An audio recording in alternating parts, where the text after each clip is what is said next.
عقل مند بادشاہ پڑھنے کے لائق بہترین تحریر۔ ایک ملک کا حکمران بنانے کا طریقہ بہت انوکھا تھا۔ وہ ہر سال کے پہلے دن اپنا بادشاہ بدل لیتے تھے۔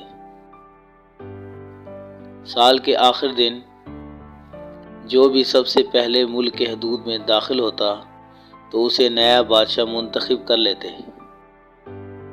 اور موجودہ بادشاہ کو علاقہ غیر یعنی ایسی جگہ چھوڑ آتے جہاں صرف سانپ بچھو تھے اور کھانے پینے کے لیے کچھ بھی نہ تھا۔ اگر وہ سانپ بچھوؤں سے کسی نہ کسی طرح بچ جاتا تو بھوک پیاس سے مر جاتا۔ کتنے ہی بادشاہ ایسے ہی ایک سال کی بادشاہی کے بعد اس علاقہ غیر میں جا کر مر کھپ گئے۔ اس دفعہ شہر میں داخل ہونے والا نوجوان کسی دور دراز کے علاقے کا لگ رہا تھا۔ سب لوگوں نے آگے بڑھ کر اسے مبارکباد دی اور اسے بتایا کہ آپ کو اس ملک کا بادشاہ چن لیا گیا ہے اور اسے بڑے اعزاز کے ساتھ محل میں لے گئے۔ وہ حیران بھی ہوا اور خوش بھی۔ تخت پر بیٹھتے ہی اس نے پوچھا کہ مجھ سے پہلا بادشاہ کہاں گیا؟ تو درباریوں نے اس ملک کا قانون بتایا کہ ہر بادشاہ کو سال کے بعد جنگل میں چھوڑ دیا جاتا ہے اور نیا بادشاہ چن لیا جاتا ہے۔ یہ سنتے ہی وہ ایک دفعہ تو پریشان ہوا، لیکن پھر اس نے اپنی عقل کو استعمال کرتے ہوئے کہا کہ مجھے اس جگہ لے کر جاؤ جہاں تم بادشاہ کو چھوڑ کر آتے ہو۔ درباریوں نے سپاہیوں کو ساتھ لیا اور بادشاہ سلامت کو وہ جگہ دکھانے جنگل میں لے گئے۔ بادشاہ نے اچھی طرح اس جگہ کا جائزہ لیا اور واپس آ گیا۔ اگلے دن اس نے سب سے پہلا حکم یہ دیا کہ محل سے علاقہ غیر تک ایک سرسبز و شاداب راستہ بنایا جائے اور اس جگہ کے بیچوں بیچ ایک ایسی رہائش تعمیر کی جائے جس میں ہر قسم کی سہولت ہو اور اس کے ارد گرد خوبصورت باغ لگائے جائیں۔ بادشاہ کے حکم پر عمل ہوا اور تعمیر شروع ہو گئی۔ کچھ ہی عرصے میں سڑک اور محل وغیرہ بن کر تیار ہو گئے۔ ایک سال کے پورے ہوتے ہی بادشاہ نے درباریوں سے کہا کہ اپنی رسم پوری کرو اور مجھے وہاں چھوڑ آؤ جہاں مجھ سے پہلے بادشاہوں کو چھوڑ آئے تھے۔ درباریوں نے کہا بادشاہ سلامت، اس سال یہ رسم ختم ہو گئی کیونکہ ہمیں ایک عقل مند بادشاہ مل گیا۔ وہاں تو ہم ان بے وقوف بادشاہوں کو چھوڑ کر آتے تھے جو ایک سال کی بادشاہی کے مزے میں باقی کی زندگی کو بھول جاتے اور اپنے لیے کوئی انتظام نہ کرتے، لیکن آپ نے عقل مندی کا مظاہرہ کیا کہ آنے والے وقت کا خیال رکھا اور عمدہ بندوبست فرما لیا۔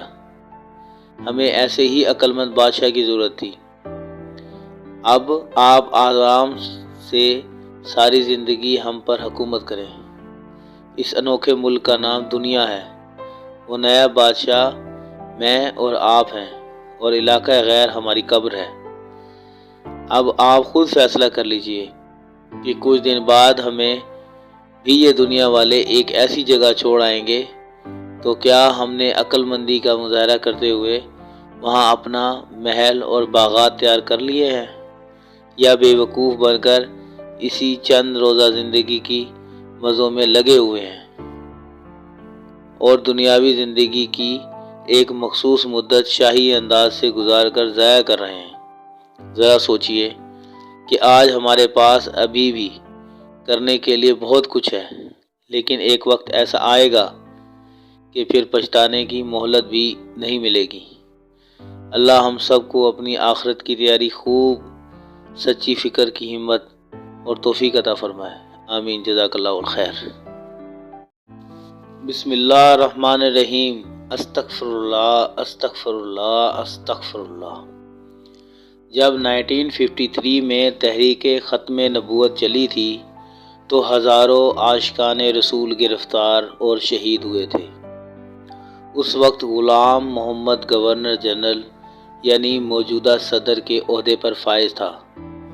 جس نے تاجدار ختم نبوت کے نعرے مارنے والے نہتے مسلمانوں کو شہید کروایا۔ تعجب کی بات ہے کہ غلام محمد نے یہ سب کچھ کروانے کے باوجود سعودی حکومت سے درخواست کی کہ مجھے مدینہ پاک میں رہائش دی جائے۔ درخواست قبول کر لی گئی اور حکومت نے اسے باب جبریل سے قریبی علاقے میں رہائش دے دی، جو پاکستان ہاؤس کے نام سے معروف ہوئی۔ پھر اس نے یہ وصیت بھی کی کہ مجھے وہیں دفنایا جائے، لیکن خدا کی قدرت کہ جب یہ مرا تو اس کی لاش کو امانتاً عیسائیوں کے قبرستان میں رکھا گیا۔ جب کچھ عرصہ بعد حسب وصیت لاش کو قبر سے نکال کر سعودی عرب روانہ کرنے کے لیے ایک ڈاکٹر، فوج کے کیپٹن، پولیس اہلکار، 2 گورکن اور غلام محمد کے قریبی رشتہ دار قبرستان پہنچے تو گورکن نے جیسے ہی قبر کھود کر تختے ہٹائے تو تابوت کے گرد ایک سانپ چکر لگاتا دکھائی دیا۔ گورکن نے لاٹھی سے اسے مارنے کی کوشش کی مگر وہ نہ مرا۔ پولیس کے سب انسپکٹر نے پستول سے 6 گولیاں داغیں مگر سانپ کو کوئی گولی نہ لگی۔ پھر ڈاکٹر کی ہدایت پر زہریلا سپرے کر کے قبر عارضی طور پر بند کر دی گئی۔ جب 2 گھنٹے کے بعد دوبارہ کھولی تو سانپ اسی طرح چکر لگا رہا تھا۔ آخر باہمی صلاح مشورے سے قبر کو بند کر دیا گیا اور اگلے دن اخبار میں خبر شائع ہوئی کہ سابق گورنر جنرل غلام محمد کی لاش سعودی عرب نہیں لے جائی جا سکتی اور وہ اب کراچی ہی میں دفن رہیں گے۔ وہ لاش آج بھی کراچی کے گورا عیسائیوں کے قبرستان میں دفن ہے۔ عرفان محمود برق صاحب کے مطابق اس قبر پر کتے آ کر پیشاب کرتے ہیں اور وہاں کا عیسائی گورکن کہتا ہے کہ اس قبر سے چیخوں کی بھی آوازیں سنائی دیتی ہیں۔ استغفر اللہ، لا حول ولا قوت الا باللہ العلی العظیم۔ ہم اللہ پاک سے عافیت کا سوال کرتے ہیں۔ پروردگار جل جلالہ ہمیں ذلت والی موت سے بچائیے۔ ہر ظلم کا بڑا حشر نہیں دکھایا جاتا، عبرت کے لیے کسی کا دیا جاتا ہے۔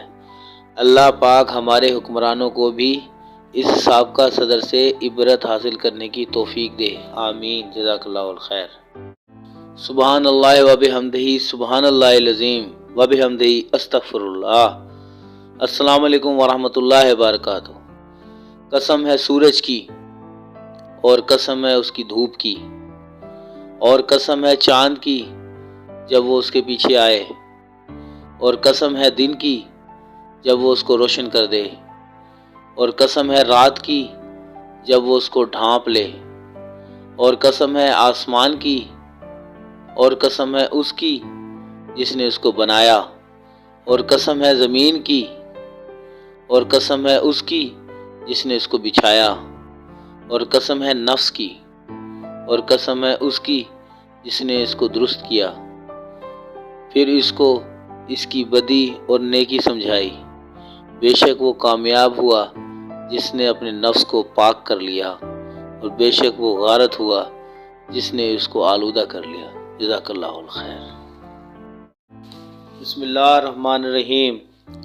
معمولی سستی کی وجہ سے اتنا عظیم ثواب چھوڑ دینا بہت بڑی محرومی ہے۔ سیدنا اوس بن اوس عسکی رحمۃ اللہ رضی اللہ تعالی عنہ سے روایت ہے کہ انہوں نے فرمایا، میں نے نبی کریم صلی اللہ علیہ وسلم سے ارشاد سنا، جس نے جمعے کے دن غسل کیا اور کرایا، اول وقت میں آیا، خطبہ میں شروع سے حاضر رہا، پیدل چل کر آیا، سوار ہو کر نہ آیا، امام سے قریب ہو کر توجہ سے خطبہ سنا، خطبے کے دوران میں فضول حرکت نہ کی، اسے ہر قدم کے بدلے 1 سال کے عمل یعنی 1 سال کے روزے اور قیام کا ثواب ملے گا۔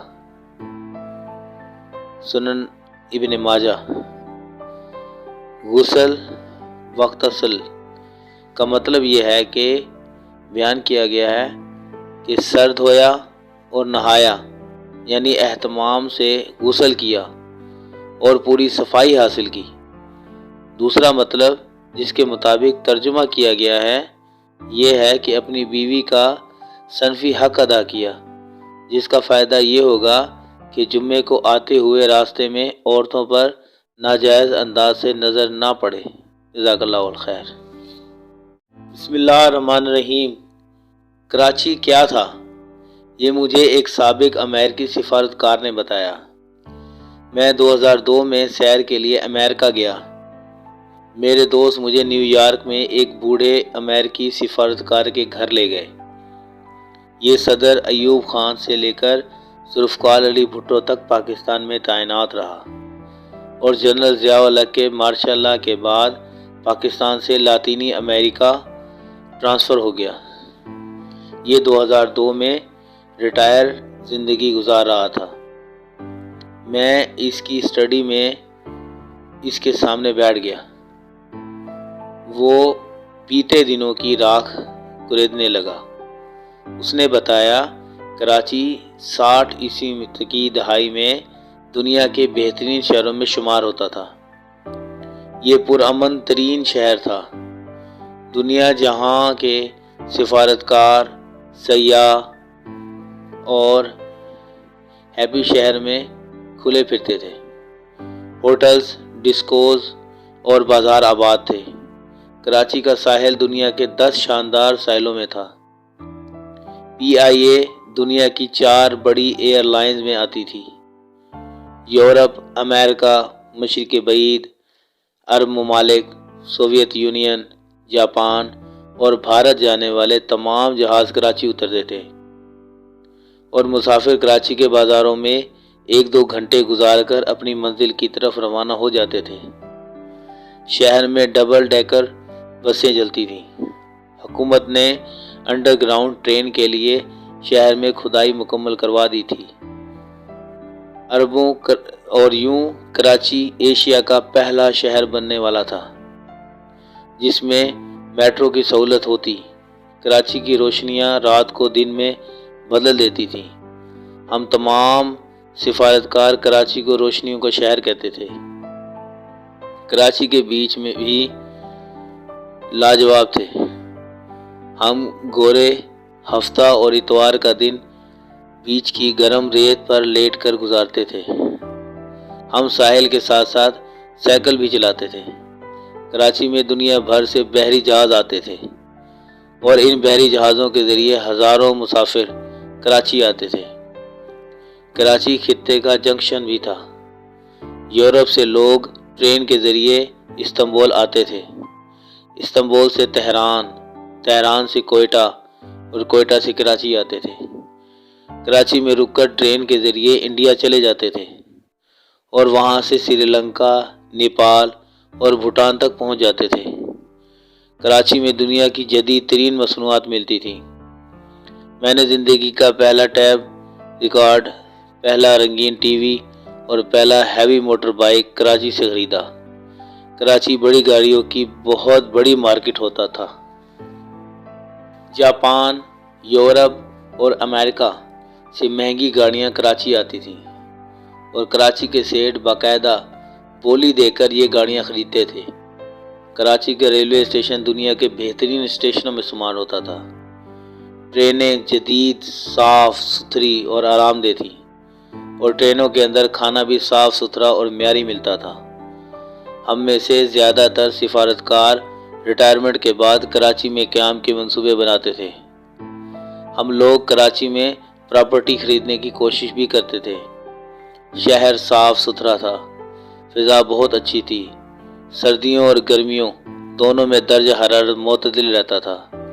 بیوروکریسی پڑھی لکھی تھی، محب وطن اور کوآپریٹو تھی اور حکومتی عہدیدار اعلیٰ تعلیم یافتہ اور کلچرڈ تھے۔ میں نے ایوب خان کے ایک مشیر کے گھر اپنی زندگی کی سب سے بڑی پرائیویٹ لائبریری دیکھی تھی۔ لوگ بہت مہمان نواز تھے۔ شہر میں کسی قسم کی ٹینشن اور خوف نہیں تھا۔ کراچی کے کسی سفارت خانے کے سامنے سیکیورٹی گارڈ یا پولیس نہیں ہوتی تھی۔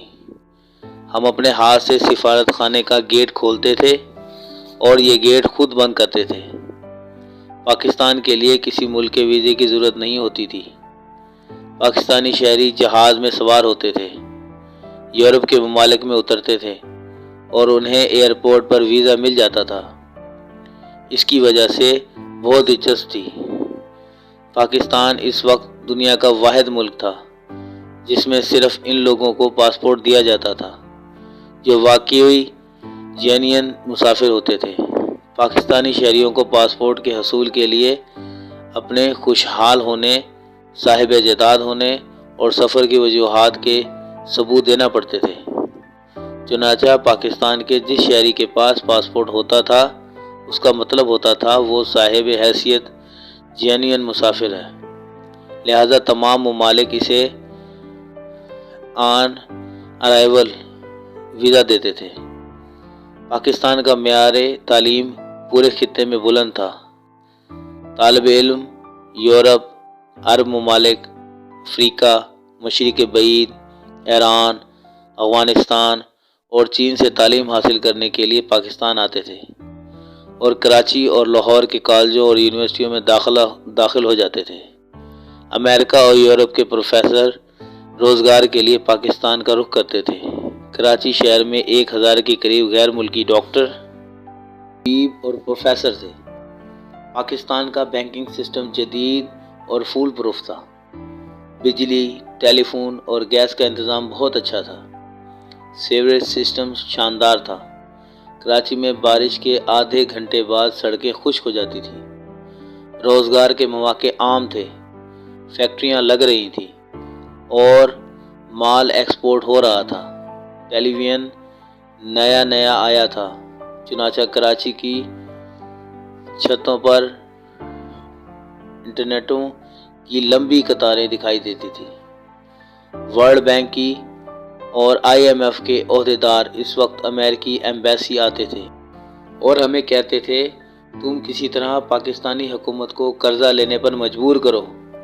ہم وزیر خزانہ سے بات کرتے تھے تو وہ کہتا تھا ہمیں ضرورت ہی نہیں، ہم پیسے لے کر کیا کریں گے۔ یہاں پہنچ کر امریکی سفارتکار نے لمبی آہ بھری اور حسرت سے کہا، ہم سفارتکار اس وقت ایک دوسرے سے پوچھتے تھے کراچی 1980 تک پہنچ کر دنیا کا سب سے بڑا شہر ہوگا یا لندن اور نیو یارک، اور ہمارے پاس اس کا کوئی جواب نہیں ہوتا تھا۔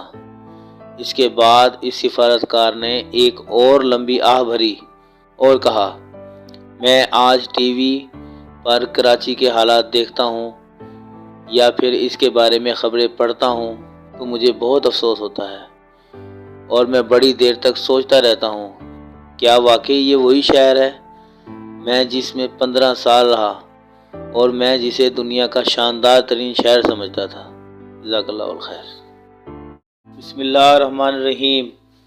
اینک توڑ مچھلی کا سوپ آزمانے کے بعد پچھلے دنوں دوران سفر حسب عادت اور حسب طبیعت اپنے ہم سفر احباب سے سوال کیا کہ کوئی طبی یا روحانی تجربہ یا مشاہدہ زندگی میں پیش آیا ہو تو ضرور بتائیں۔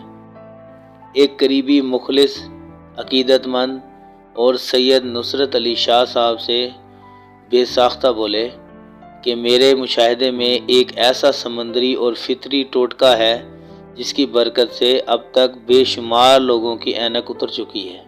میں چونک پڑا تو انہوں نے وضاحت کی کہ محکمہ زراعت کے ایک دوست جن کو 2.5 نمبر کی ایک اینک لگی ہوئی تھی، موصوف ضعیف بصارت سے پریشان تھے اور شاکی بھی۔ خطرہ یہ تھا کہ چشمے کا نمبر حسب روایت بڑھتا چلا جائے گا۔ انہیں ایک دن اچانک کسی دوست کے ذریعے ایک ٹوٹکا ملا، ٹوٹکا بھی ایسا جو دوسرے ٹوٹکوں سے نہایت مختلف، جس کو خبر ملے وہ حیران اور جہاں جھانکیں تو پریشان۔ یہ وہ چیز جو ہمارے استعمال کے قابل نہیں، جسے کوڑے کا ڈھیر بننا تھا، وہ شفا یابی کا ذریعہ آخر کیسے بن سکتا ہے؟ قارئین، آپ سوچیں گے کہ آخر وہ چیز کیا ہے؟ تو پہلے میں آپ کو وہ سمندری اور فطری فارمولہ بتاتا ہوں، پھر ہم آگے اور واقعات کی طرف غوطہ زن ہوتے ہیں۔ وہ انوکھا راز مچھلی کا سر ہے، یعنی مچھلی کے سر صاف کر کے ٹکڑے ٹکڑے کر کے اور حسب معمول ہلکا مرچ مسالہ ڈال کر اس کا سوپ بنا لیں، یعنی شوربہ۔ ایک پیالی صبح ناشتے کے بعد ہلکا نیم گرم چسکی پیے، بہت اچھا ذائقہ ہوتا ہے، لیکن اگر آپ کو ناپسند ہو تو دوا سمجھ کر ضرور پی لیں۔ روز ایک پیالی پئیں، چند دن، چند ہفتے، چند مہینے۔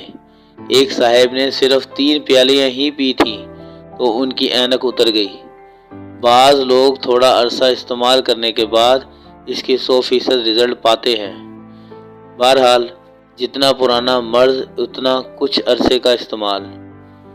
ای ڈی اور ماحولیات کو 4.5 نمبر کی اینک لگی ہوئی تھی، انہوں نے صرف 3 بار استعمال کیا، اینک سے ہمیشہ کے لیے نجات مل گئی۔ شیخ رضا علی نے، جو کہ غلہ منڈی کے آڑتی ہیں، بزرگی کی عمر تک پہنچے ہوئے تھے۔ انہوں نے جب یہ فطری نسخہ سنا تو جھٹ استعمال شروع کیا اور وہ بہت تھوڑے عرصے سے استعمال کر رہے ہیں۔ حیرت انگیز فائدہ پایا۔ گجرات کے ایک دوست کی والدہ جن کی عمر 70 سال ہے، انہوں نے استعمال کیا اور حیرت انگیز فائدہ پایا۔ منڈی بہاؤدین میں ملک منظور ایوان کی اہلیہ نے استعمال کیا، ان کی اینک اتر گئی۔ قارئین، اینک کیا اترتی ہے؟ ایک نور، روشنی اور اللہ کی نعمتوں کا واضح اظہار نظر آتا ہے۔ مشہور ہے صبح گاہی تازہ ماہی، کہ صبح ہوتے ہی آپ تازہ مچھلی کا استعمال کریں۔ ویسے بھی ہماری طب کی کتابوں میں مچھلی کے سر کا شوربہ فالج، لکوہ، لنگڑی کا درد یعنی شاٹکا، اعصابی کمزوری، پٹھوں کی کمزوری، قبل از وقت بڑھاپا، جوڑوں کا پرانا اور دیرینہ درد، جسمانی اور اعصابی کھنچاؤ اور یادداشت کی کمی کے لیے نہایت آزمودہ اور ٹونک چیز۔ ایسے لوگ جو اپنی یادداشت بالکل کھو چکے ہوں یا جن کی یادداشت ختم ہونے کے قریب ہو، جوانی یا بڑھاپے میں، وہ یہ شوربہ ضرور استعمال کریں۔ بعض طبیعت موسم گرما میں برداشت نہیں کر سکتی تو موسم سرما اس کے لیے نہایت بہترین ہے۔ آپ کو ان تمام بیماریوں میں کوئی بیماری نہیں، لیکن آپ اگر کچھ عرصہ مچھلی کے سر کے سوپ استعمال کریں تو ان بیماریوں میں سے کوئی بیماری آپ کو چھو بھی نہیں سکتی۔ مجھے انڈیا کی ریاست کیرالہ کے ایک صاحب نے بیرون ملک ایک بات بتائی کہ وہاں کے لوگ ریاضی، سائنس اور دنیا کے مشکل سے مشکل علوم میں بہت باکمال ہیں۔ میں نے اس کی وجہ پوچھی، کہنے لگے مچھلی اور مچھلی کے سر کا استعمال۔ مچھلی کا سر عقل کی آخری سرحدوں سے دانائیوں اور دانشمندیوں کو نکال کر انسان کے وجود میں نکھر کر معاشرے میں اس کی صلاحیتوں کو بکھیر دیتا ہے۔ یہ وجود لاکھوں کروڑوں کی خیروں اور برکتوں کا ذریعہ ہے۔ آئیے ہم مچھلی کے سر سے فائدہ اٹھائیں، اسے ضائع ہونے سے بچائیں۔ بس اتنا کر لیں کہ بڑوں کے لیے 1 پیالی اور بچوں کے لیے آدھی پیالی ہر 2 یا 3 دن کے بعد چند دن، چند ہفتے یا چند مہینے استعمال کریں۔ میرا تو مشورہ یہی ہوگا کہ یہ تجربہ آپ اور لوگوں تک بھی پھیلائیں اور اسے عام سے عام کریں۔ سستا ہے، بے ضرر ہے اور نہایت کارآمد ٹوٹکا ہے۔ جزاک اللہ الخیر۔ بسم اللہ الرحمن الرحیم۔ ایمان کی تکمیل اللہ تعالیٰ کی رضا میں۔ سیدنا معاذ رضی اللہ تعالیٰ عنہ سے مروی ہے کہ رسول اللہ صلی اللہ علیہ وسلم نے فرمایا، جس نے اللہ تعالیٰ کے لیے دیا، اللہ تعالیٰ کے لیے رکا، اللہ تعالیٰ کے لیے محبت کی، اللہ تعالیٰ کے لیے بغض رکھا اور اللہ تعالیٰ کے لیے نکاح کیا، بس تحقیق اس نے اپنا ایمان مکمل کر لیا۔ مسند احمد 9619۔ صلی اللہ علیہ وآلہ وسلم کی امت کو نصیحت۔ سیدنا ابو ہریرہ رضی اللہ تعالیٰ عنہ بیان کرتے ہیں کہ رسول اللہ صلی اللہ علیہ وسلم نے فرمایا، اے ابن آدم، تو عمل کر گویا کہ تو دیکھ رہا ہے، اور اپنے آپ کو مردوں کے ساتھ شمار کر اور مظلوم کی بد دعا سے بچ۔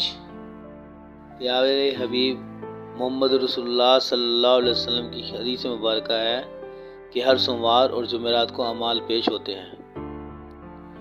رسول اللہ صلی اللہ علیہ وسلم نے فرمایا کہ ہر سوموار اور جمعرات کو اعمال پیش کیے جاتے ہیں، بس اللہ تعالیٰ ہر اس بندے کو بخش دیتا ہے جو اللہ تعالیٰ کے ساتھ شرک نہیں کرتا، ماں سوائے باہم بغض و عداوت رکھنے والے دو افراد کے۔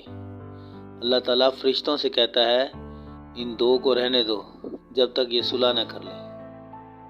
محمد رسول اللہ صلی اللہ علیہ وسلم نے فرمایا کہ جام کوثر جسے نصیب ہو گیا۔ آپ صلی اللہ علیہ وسلم کا فرمان ہے، میرا حوض لمبائی چوڑائی میں 1 ماہ کی مسافت کے برابر ہے، اور اس کے چاروں کنارے برابر ہیں، یعنی مربع شکل کا ہے۔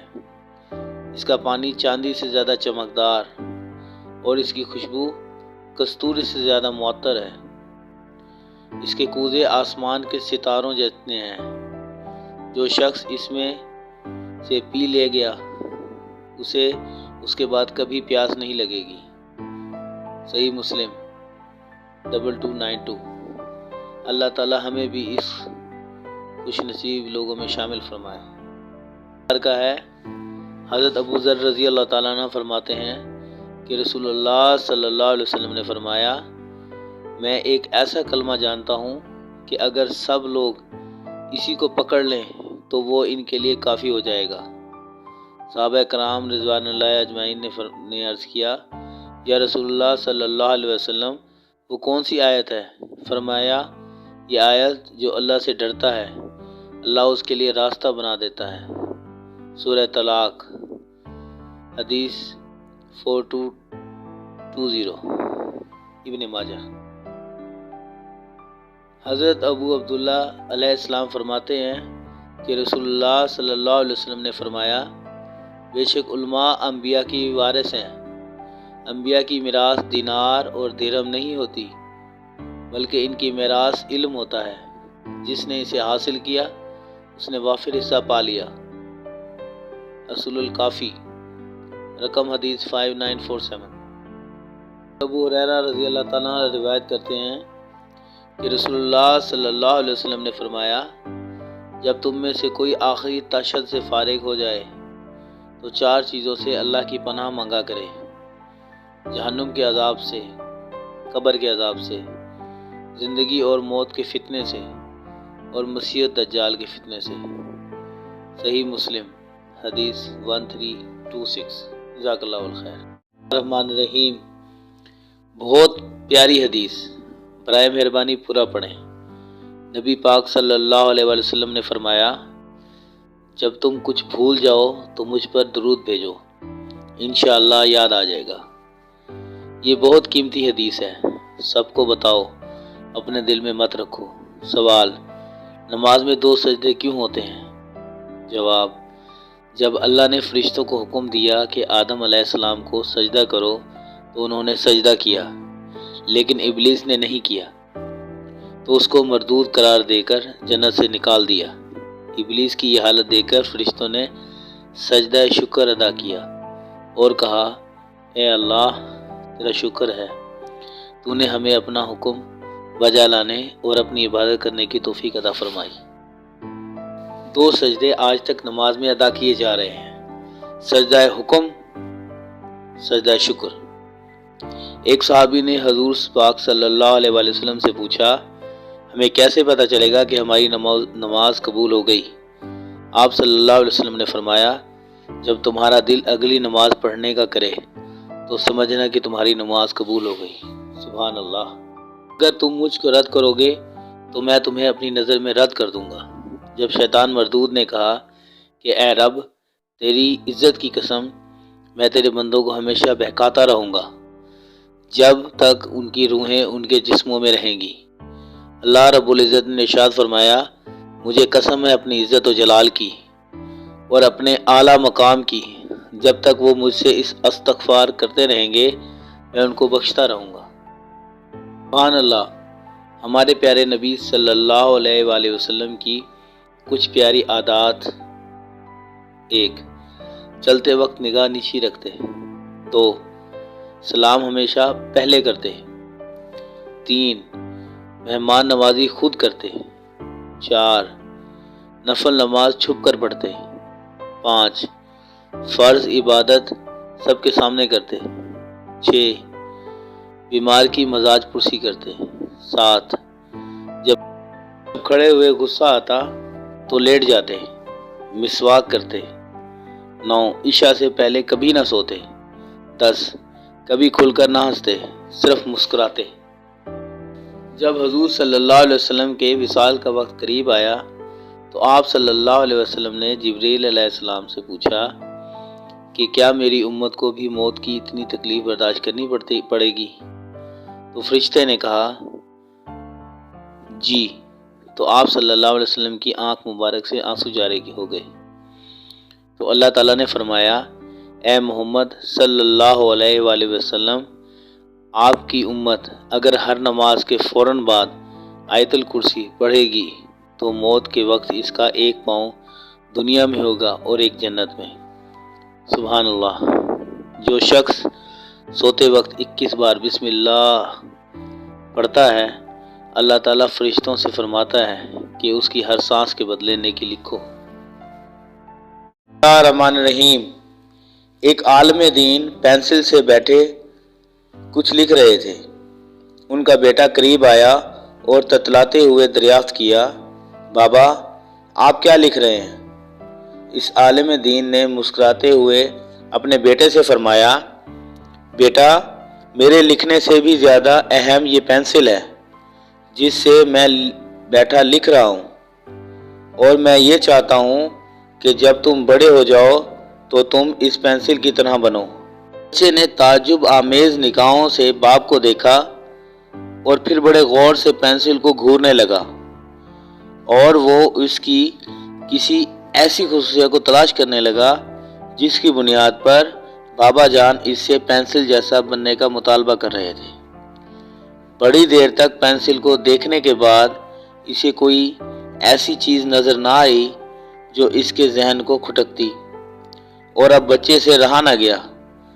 آخر کار باپ سے معلوم کر بیٹھا، بابا جان اس پینسل میں ایسی کون سی خصوصیت ہے جس کے سبب آپ کی خواہش یہ ہے کہ میں بڑا ہو کر اس جیسا بنوں؟ اس عالم دین نے کہا، اس پینسل میں 5 اہم خصوصیات ہیں، اور تم یہ کوشش کرو کہ بڑے ہو کر تمہارے اندر بھی یہی خصوصیات پیدا ہوں۔ بڑے کارنامے انجام دے سکتے ہو، لیکن کبھی یہ مت بھولو کہ کوئی ہاتھ ہے جو تمہیں چلا رہا ہے اور تم سے یہ کارنامے کروا رہا ہے، اور وہ اللہ تعالیٰ کا دست قدرت ہے۔ 2. کبھی کبھی جب اس کی نوک گھس جاتی ہے تو کٹر یا چاقو وغیرہ سے اسے تراشا جاتا ہے۔ اگر یہ ایک اذیت ناک چیز ہوتی ہے، لیکن بہرحال اس کی نوک تیز ہو جاتی ہے اور پھر یہ اچھے کام کرنے لگتی ہے۔ بس تمہیں بھی یہ جان لینا چاہیے کہ انسان کو اگر کوئی دکھ اور صدمہ پہنچتا ہے وہ اس لیے ہوتا ہے تاکہ تم بہتر کارکردگی کا مظاہرہ کر سکو۔ 3. اجازت دیتی ہے کہ اگر کچھ غلط تحریر ہو جائے تو تم ربر سے اسے مٹا کر اپنی غلطی کی اصلاح کر سکو۔ بس تم یہ سمجھ لو کہ ایک غلطی کو صحیح کرنا غلطی نہیں۔ یہ بات بھی ذہن نشین رہے کہ پینسل کی لکڑی اور اس کا خول لکھنے اور تحریر کرنے کے کام نہیں آتا، بلکہ لکھنے کے کام ہمیشہ وہ مغز آتا ہے جو اس لکڑی کے اندر چھپا ہوا ہوتا ہے۔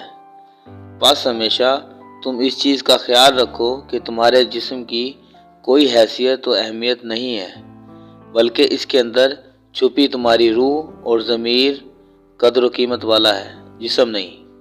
5. پینسل جب کچھ لکھتی ہے تو اپنے کچھ نقوش کاغذ پر چھوڑ دیتی ہے جو مدتوں کاغذ پر دیکھے جا سکتے ہیں۔ بس تم بھی یہ سمجھ لو کہ تم جو بھی کام کرو گے اس کے نقوش تمہارے بعد باقی رہیں گے۔ اب یہ تمہارا کام ہے کہ تم کیسے نقوش چھوڑ جاتے ہو۔ بس کسی عمل کو انجام دینے سے پہلے کئی بار غور و فکر کر لو کہ کہیں تم کچھ غلط تو نہیں کر رہے۔ جزاک اللہ الخیر۔ بسم اللہ الرحمن الرحیم۔ ڈپریشن کا شکار معاشرہ۔ ایک 55 سالہ شخص ڈپریشن کا شکار تھا۔ اس کی بیوی نے ایک ماہر نفسیات سے ملاقات کی۔ بیوی نے کہا کہ میرا خاوند شدید ڈپریشن میں ہے، براہ کرم مدد کریں۔ ڈاکٹر نے اپنی مشاورت شروع کی۔ اس نے کچھ ذاتی باتیں پوچھی اور اس کی بیوی کو باہر بیٹھنے کو کہا۔ صاحب بولے، میں بہت پریشان ہوں۔ دراصل میں پریشانیوں سے مغلوب ہوں۔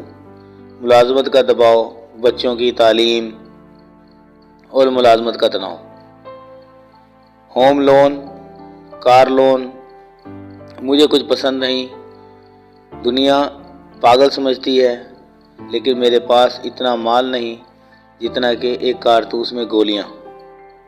میں بہت اداس اور پریشان ہوں۔ یہ کہہ کر اس نے اپنی پوری زندگی کی کتاب ڈاکٹر کے سامنے کھول دی۔ پھر ڈاکٹر نے کچھ سوچا اور پوچھا، آپ نے 10ویں جماعت کس اسکول میں پڑھی؟ اس شخص نے اسے اسکول کا نام بتایا۔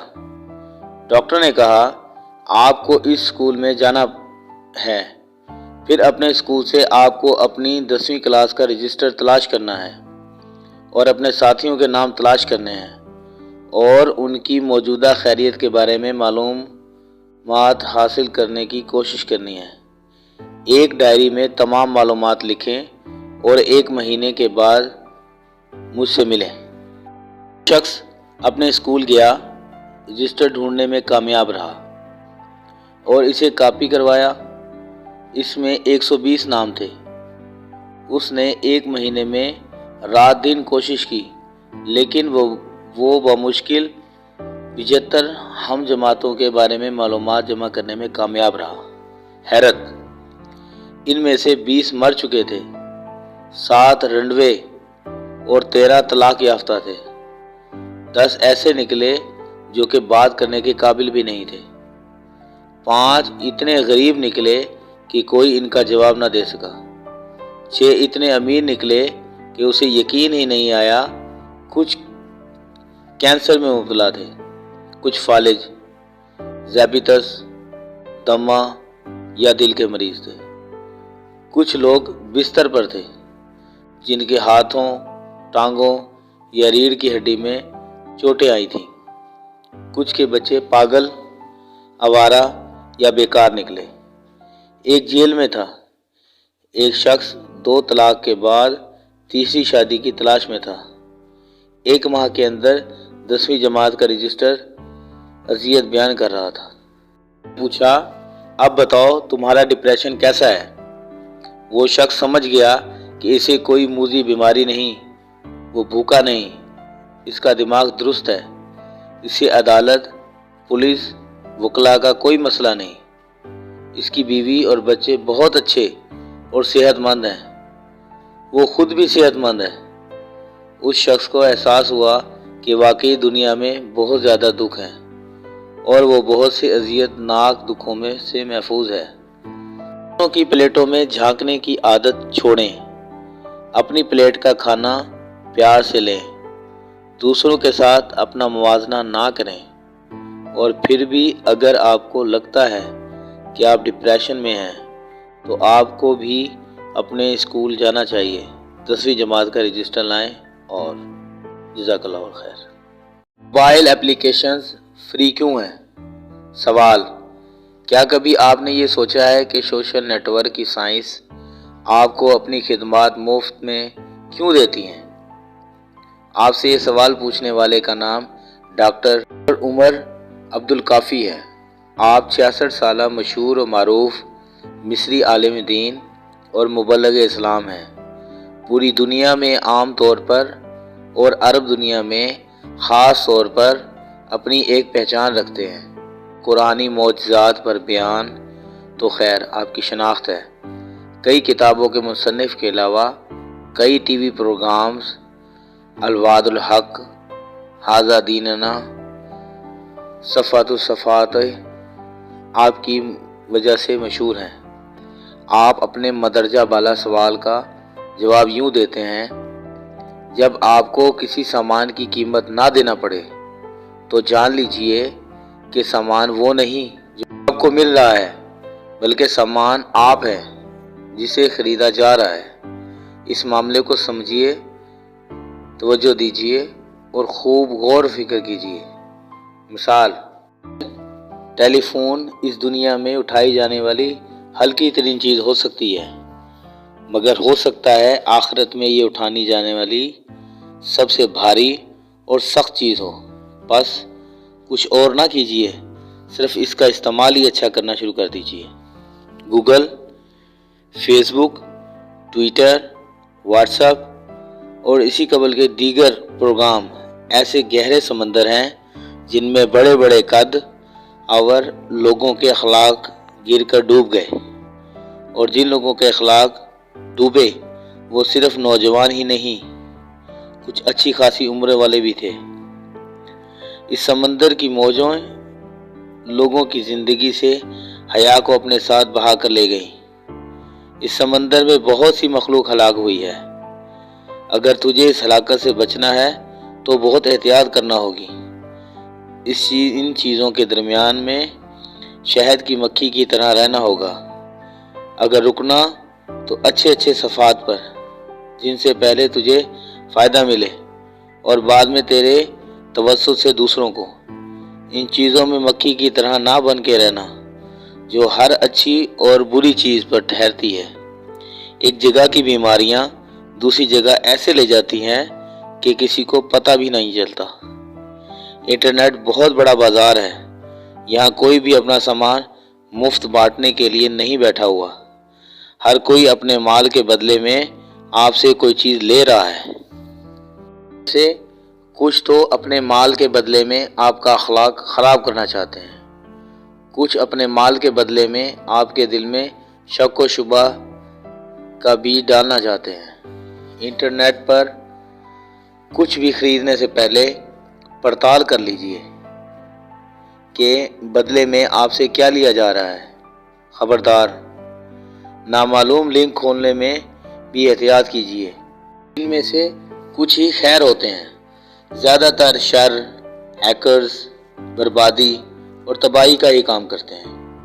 خبردار، جھوٹی خبریں اور افواہیں پھیلانے سے باز رہنا، غلط چیزوں کی کاپی پیسٹ سے دور رہنا۔ جان لینا کہ یہ والی تجارت نیکی بھی ہو سکتی ہے اور برائی بھی۔ نیٹ سے سامان پرکھ کر لینا کہ جسے آگے پھیلانے جا رہے ہو وہ کس قبیل کی ہے، کیونکہ لینے والا وہ چیز اب آپ کے نام اور پہچان سے خریدے گا۔ کہیں تبصرہ یا کمنٹ پیش کرنے سے قبل دیکھ لینا کہ معاملہ اللہ کی ناراضگی والا تو نہیں۔ جو کچھ کھلی آنکھ سے نظر آ رہا ہو اس پر کسی دوستی اور تعلق کی وجہ سے پردہ پوشی نہ کرنا۔ کسی کی شخصیت کا تصور اس کی تحریروں کے مطابق باندھ لینا، کیونکہ لوگ اپنے چہروں پر پردہ چڑھا کر رکھتے ہیں، تصویریں ایڈٹ کر کے پیش کرتے ہیں، باتیں بنا بنا کر پیش کرتے ہیں، اخلاق کو مٹھاس میں گھول کر دکھاتے ہیں، جھوٹ پر سچ کے ملامہ کاری کرتے ہیں، رواداری اور اخلاقیات کا چورن ڈالتے ہیں۔ ان میں کئی ایسے عالم دین دکھائی دیتے ہیں جن سے دین بھی برات مانگتا ہے۔ ان میں کئی ایسے خوبصورت ہوتے ہیں جن سے بدصورتی بھی پناہ مانگتی ہے۔ ان میں سے کئی ایسے بہادر دکھائی دیتے ہیں جن سے بزدل بھی پناہ مانگ رہے ہوتے ہیں۔ ہاں، بس کچھ ایسے جن پر اللہ کا خاص کرم ہو، جو اپنے نام کی جگہ مستعار نام استعمال کرے، اس سے بھی بچ کے رہنا، کیونکہ انہیں تو اپنے آپ پر بھی بھروسہ نہیں ہوتا۔ کسی ایسے پر یقین نہ کرنا جو اپنے آپ پر یقین نہیں کر رہا۔ خبردار، اپنا نام بدل کر ایسا کوئی کام نہ کرنا جو تو اپنے اصلی نام سے کر سکے، کیونکہ اللہ ہر چیز ظاہر اور پوشیدہ کی خبر رکھتا ہے۔ کبھی بھی کسی ایسے کو ایذا رسانی کے در پہ نہ ہونا جس نے تجھے ایذا پہنچائی ہے۔ وہ اپنی شخصیت کی ترجمانی کرتا ہے اور تو اپنی شخصیت کی، اور تو اپنے اخلاق کے مطابق چل، نہ کہ اس کے اخلاق کے مطابق۔ ایک بات ذہن میں بٹھا لے، ادھر تو لکھتا ہے، ادھر تیرے فرشتے لکھتے ہیں، اور تم دونوں کے اوپر اللہ ہے جو سب دیکھ رہا ہے اور ہر چیز کا حساب رکھ رہا ہے۔ مجھے جو بات سب سے زیادہ تیری طرف سے ڈراتی ہے وہ انٹرنیٹ کے سمندر میں حرام کا دیکھنا، فسق و فجور کا مشاہدہ کرنا اور راہ راست سے انحراف کی کرتی چیزوں میں پڑ جانا۔ اگر تجھے لگے تو غلط نہیں کر رہا تو پھر خود بھی مستفید ہو اور دوسروں کو بھی استفادہ دے، اور اگر تجھے لگے کہ غلط کر رہا ہے تو پھر اس سے دور بھاگ، بالکل ایسے جیسے کوئی خونخوار جانور کو دیکھ کر بھاگے۔ یہ ذہن میں رکھیو کہ تو انٹرنیٹ استعمال کر رہا ہے، نہ کہ انٹرنیٹ تجھے استعمال کر رہا ہے۔ اللہ رب العزت ہمیں ہدایت دے، آمین، جزاک اللہ الخیر۔ بسم اللہ الرحمن الرحیم۔ دنیا میں 13 قسم کے دل ہیں۔ آئیے ایک نظر میں دیکھتے ہیں کہ قرآن ان کی اقسام کیسے بیان کرتا ہے۔ آپ ان 13 اقسام کو سامنے رکھیں اور اپنے دل کو ٹٹول کر بتائیں کہ آپ کس قسم کے تعلق رکھتے ہیں۔ نمبر 1، قلب سلیم۔ سورۃ الشعراء میں ہے، آیت نمبر 89۔ اللہ تعالیٰ کی نظر میں پہلا دل قلب سلیم ہے۔ وہ دل لوگ ہیں جو کفر، نفاق اور گندگی سے پاک ہوتے ہیں۔ قلب سلیم کے مالک لوگ ذہنی اور جسمانی گندگی بھی نہیں پھیلاتے، اور یہ خود بھی نفاق اور کفر سے پاک رہتے ہیں اور دوسروں کو بھی ان سے بچا کر رکھتے ہیں۔ اللہ تعالیٰ کو یہ دل بہت اچھے لگتے ہیں۔ 2، قلب منیب۔ سورہ قاف، آیت نمبر 33۔ دوسرا دل قلب منیب ہوتا ہے۔ یہ وہ دل لوگ ہیں جو اللہ سے توبہ کرتے رہتے ہیں اور اس کی اطاعت میں مصروف رہتے ہیں۔ آپ کو زندگی میں بے شمار ایسے لوگ ملیں گے جو سر تک اللہ تعالیٰ کی اطاعت میں گم رہتے ہیں۔ ان لوگوں کی واحد نشانی توبہ ہوتی ہے۔ یہ اللہ سے ہر وقت معافی اور توبہ کے خواستگار رہتے ہیں۔ اللہ تعالیٰ منیب لوگوں کو بھی پسند فرماتا ہے۔ 3، قلب مقیبت۔ سورہ الحج، آیت نمبر 54۔ تیسرا دل قلب محبت ہے۔ یہ وہ دل لوگ ہیں جو جھکے ہوئے، مطمئن اور پرسکون ہوتے ہیں۔ میں نے زندگی میں عاجز لوگوں کو مطمئن اور پرسکون پایا۔ آپ بھی اگر سکون اور اطمینان چاہتے ہیں تو آپ بھی عاجزی اختیار کر لیں۔ آپ کو سکون کی دوا نہیں کھانا پڑے گی۔ عاجزی وہ واحد عبادت ہے جس کے بارے میں رسول اللہ صلی اللہ علیہ وسلم نے فرمایا، جو کوئی بھی اللہ کے لیے جھکتا ہے، عاجزی اختیار کرتا ہے، اللہ اس کو بلند کر دیتا ہے۔ چنانچہ اللہ تعالیٰ کو دل بھی پسند ہیں۔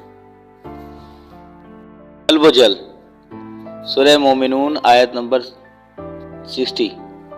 چوتھا دل قلب و جل ہے۔ یہ وہ دل ہے لوگ جو نیکی کے بعد بھی یہ سوچ کر ڈرتے رہتے ہیں کہ معلوم نہیں اللہ تعالیٰ ہماری یہ نیکی قبول کرے گا یا نہیں۔ یہ لوگ ہر لمحہ اللہ کے عذاب سے بھی ڈرتے رہتے ہیں۔ یہ بنیادی طور پر تاریخ پر گہری نظر رکھنے والے لوگ ہوتے ہیں۔ یہ جانتے ہیں اللہ نے اپنے انبیاء کو بھی غلطیوں کی سزا دی تھی۔ ہم کس کھیت کی مولی ہیں، چنانچہ یہ اپنی بڑی سے بڑی نیکی کو بھی حقیر سمجھتے ہیں۔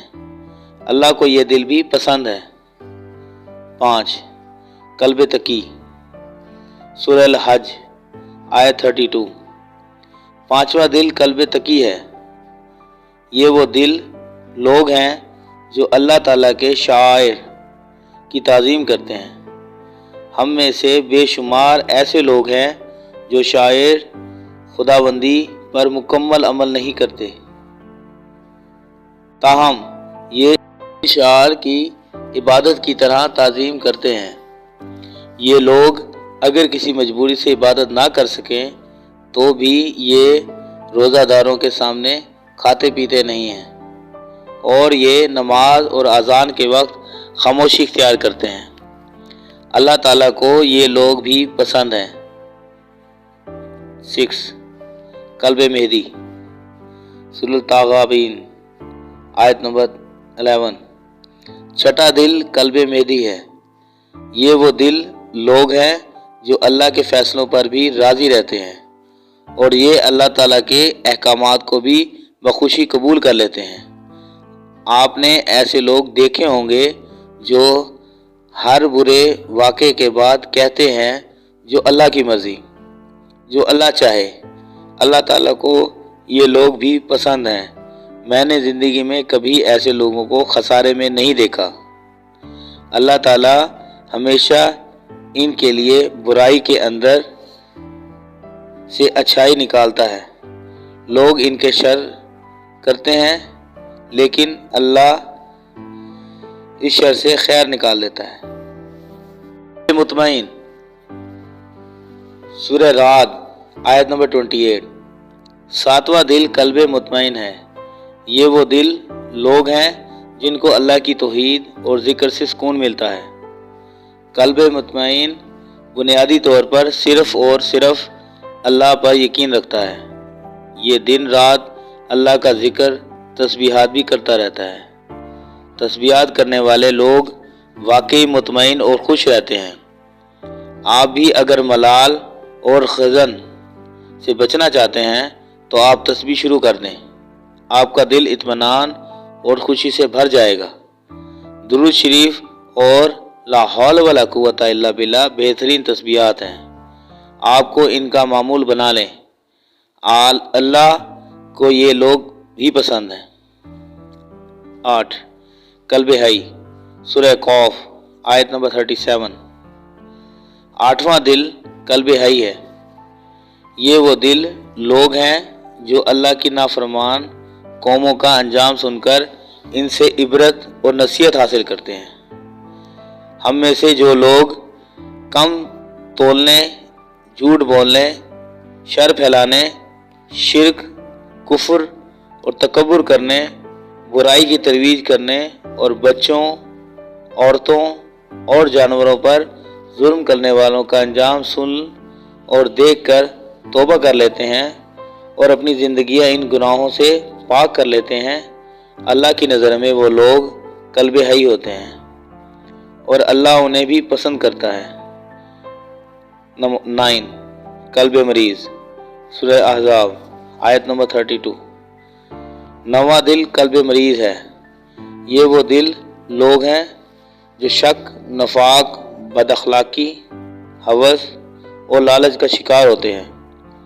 ہم لوگ لالچ، ہوس، بد اخلاقی، نفاق اور شک کو عادتیں سمجھتے ہیں، جبکہ حقیقت میں یہ روح اور دماغ کی بیماریاں ہیں، اور جو لوگ ان بیماریوں کا شکار ہو جاتے ہیں وہ اذیت ناک زندگی گزارتے ہیں۔ اللہ ان لوگوں کو اور ان کے دلوں کو مریض سمجھتا ہے۔ میرا دعویٰ ہے آپ اپنی زندگی میں صرف شک کا مرض پال لیں، آپ چند دنوں برسوں بعد پھیپھڑوں، گردوں اور جسمانی دردوں کی دوائیں کھانے پر مجبور ہو جائیں گے، اور آپ بس شک کی عادت ترک کر دیں۔ آپ کی ادویات کم ہونے لگیں گی۔ آزمائش شرط ہے۔ 10 قلب علمی، سورہ حج آیت نمبر 46۔ 10واں دل قلب علمی ہے۔ یہ وہ دل لوگ ہیں جو دیکھتے ہیں اور نہ سنتے ہیں۔ یہ بے حس لوگ ہوتے ہیں۔ اللہ تعالیٰ انہیں اندھے اور بہرے لوگ سمجھتا ہے۔ اور مومنوں کو حکم دیتا ہے تم بس انہیں سلام کرو اور آگے نکل جاؤ۔ یہ بنیادی طور پر وہ لوگ ہوتے ہیں جن سے قدرت بھی مایوس ہو جاتی ہے۔ جب اور جہاں بھی یہ لوگ ملیں ان سے فوراً کردہ اور نہ کردہ گناہوں کی معافی مانگیں اور آگے چل پڑیں۔ یقین کیجئے آپ زندگی میں بہت سکون ہوگا۔ اور جب بھی انہیں سمجھانے کی کوشش کریں گے کہ آپ کا بلڈ پریشر بڑھ جائے گا، چنانچہ آپ بھی اللہ کی نصیحت پر عمل کریں، انہیں سلام کریں اور آگے نکل جائیں۔ قلب الہی، سورہ الانبیاء آیت نمبر 3۔ 11واں دل قلب الہی ہے۔ یہ وہ دل ہے جو قرآن سے غافل اور دنیا کی رنگینیوں میں مگن ہے۔ اللہ ان غافل لوگوں کو بھی پسند نہیں کرتا اور یہ بھی بالآخر عبرت کا نشان بن جاتے ہیں۔ قلب العاصم، سورہ بقرہ آیت نمبر 283۔ 12واں دل قلب العاصم ہے۔ یہ وہ لوگ ہیں جو حق پر پردہ ڈالتے ہیں اور گواہی چھپاتے ہیں۔ آپ تاریخ پڑھ لیں، آپ گواہی چھپانے اور حق پر پردہ ڈالنے والے معاشروں اور لوگوں تباہ ہوتے دیکھیں گے۔ اللہ کو یہ لوگ بھی پسند نہیں۔ 13 قلب متکبر، سورہ المومنین آیت نمبر 35۔ 13واں اور آخری دل متکبر ہوتا ہے۔ یہ لوگ تکبر اور سرکشی میں مبتلا ہوتے ہیں۔ یہ اپنی دینداری کو بھی گھمنڈ بنا لیتے ہیں، یوں ظلم اور جاریت کا شکار ہو جاتے ہیں۔ کبر اللہ کا وصف ہے۔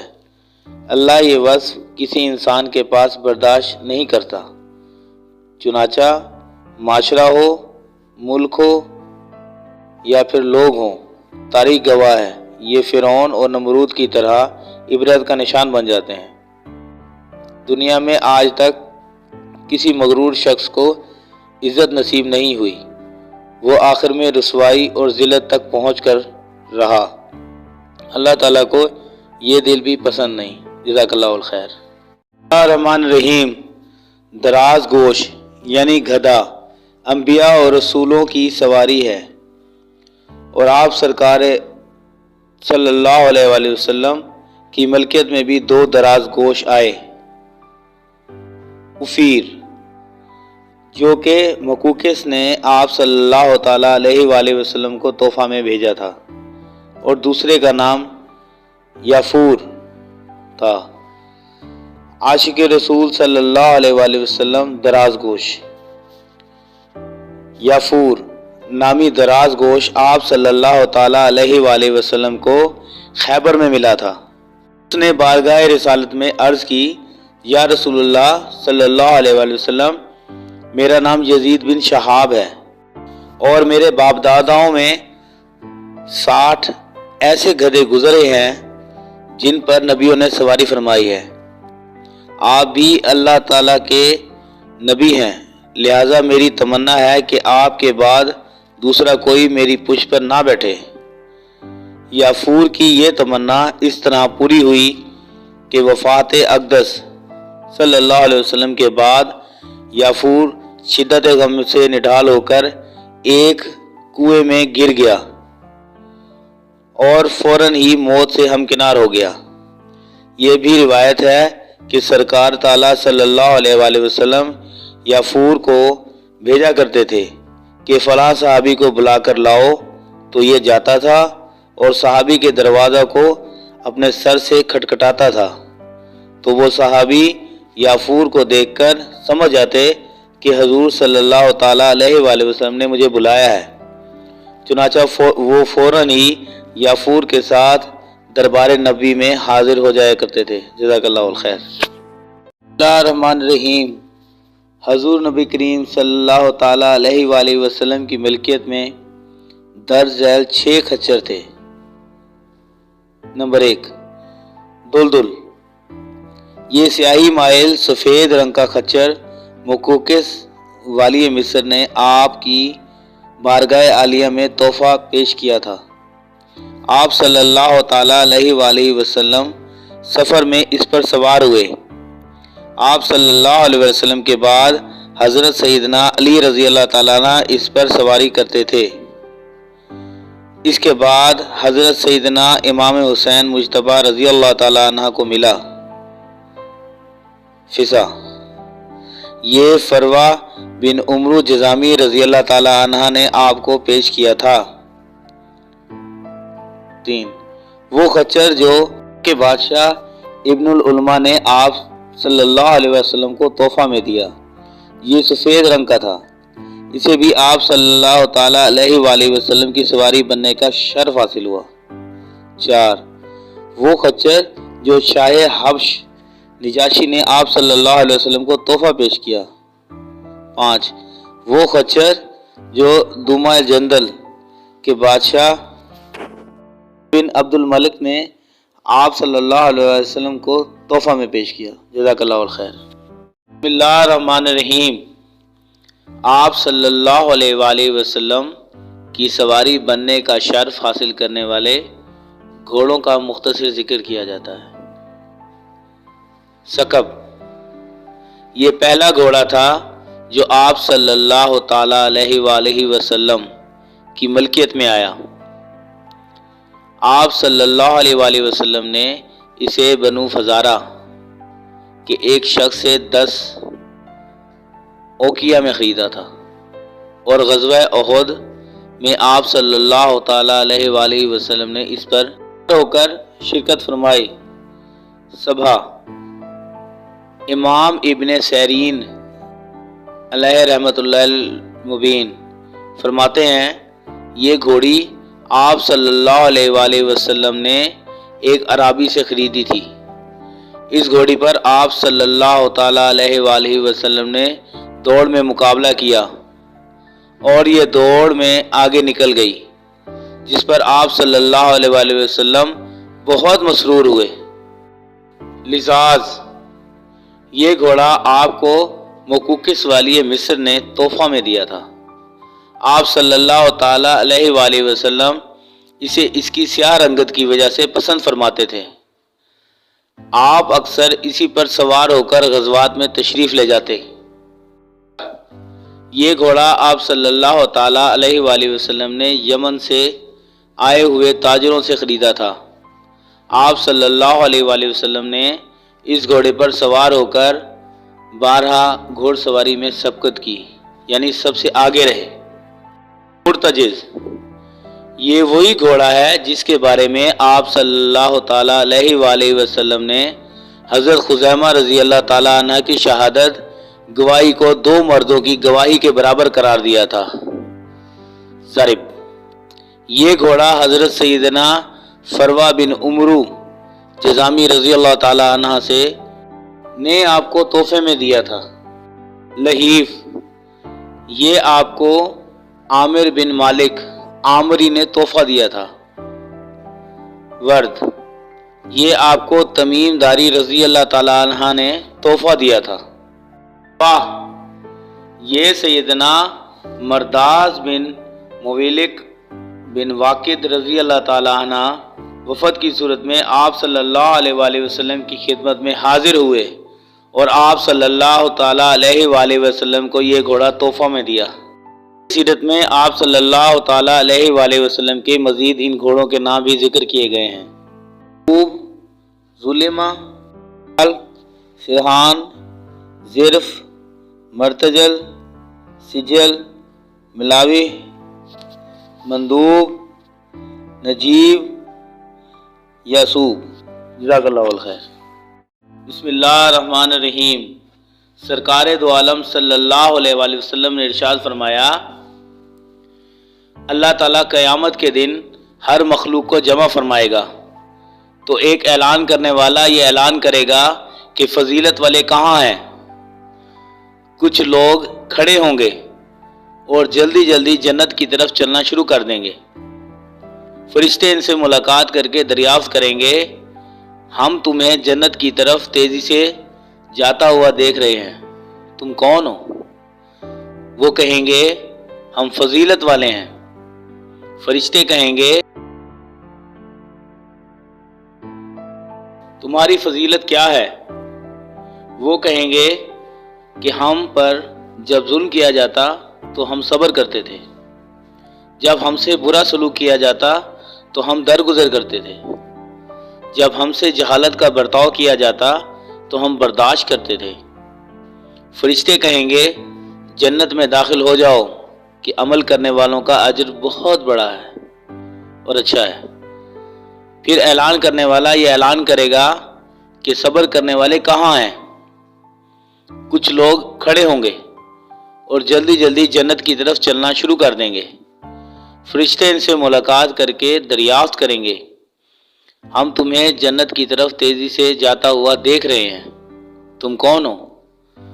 وہ کہیں گے ہم صبر کرنے والے ہیں۔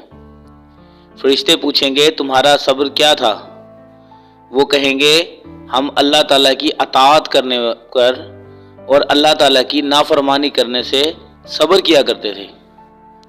فرشتے کہیں گے جنت میں داخل ہو جاؤ کہ عمل کرنے والوں کا اجر بہت اچھا ہے۔ جزاک اللہ الخیر۔ صرف عقل والوں کے لیے ایک سبق۔ بسم اللہ الرحمن الرحیم۔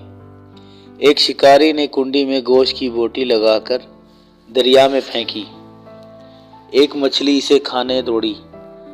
وہیں ایک بڑی مچھلی نے اسے روکا کہ اسے منہ نہ لگانا، اس کے اندر ایک چھپا ہوا کانٹا ہے جو تجھے نظر نہیں آ رہا۔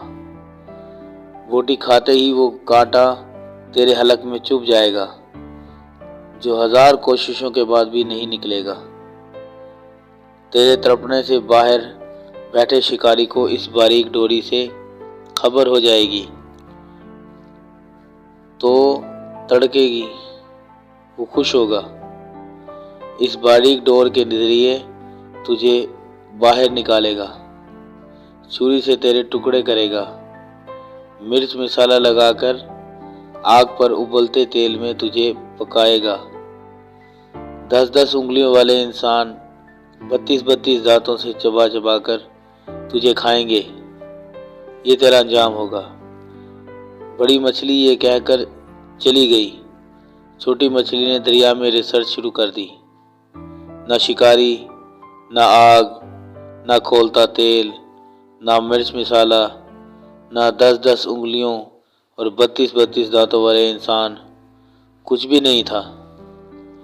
چھوٹی مچھلی کہنے لگی یہ بڑی مچھلی ان پڑھ جاہل، پتھر کے زمانے کی بات کرنے والی، کوئی حقیقت نہیں اس کی باتوں میں نے خود ریسرچ کی ہے، اس کی بتائی ہوئی کسی بات میں بھی سچائی نہیں۔ میرا ذاتی مشاہدہ ہے، وہ ایسے ہی سنی سنائی نام نہاد غیب کی باتوں پر یقین کیے بیٹھی ہے۔ اس ماڈرن سائنسی دور میں بھی پرانے فرسودہ نظریات لیے ہوئی ہے۔ چنانچہ اس نے اپنے ذاتی مشاہدے کی بنیاد پر بوٹی کو منہ میں ڈالا، کانٹا چبھا، مچھلی تڑپی، شکاری نے ڈور کھینچ کر باہر نکالا۔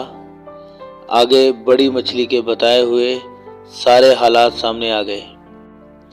انبیاء علیہ السلام نے انسانوں کو موت کا کانٹا چبھنے کے بعد پیش آنے والے غیب کے سارے حالات و واقعات تفصیل سے بتا دیے۔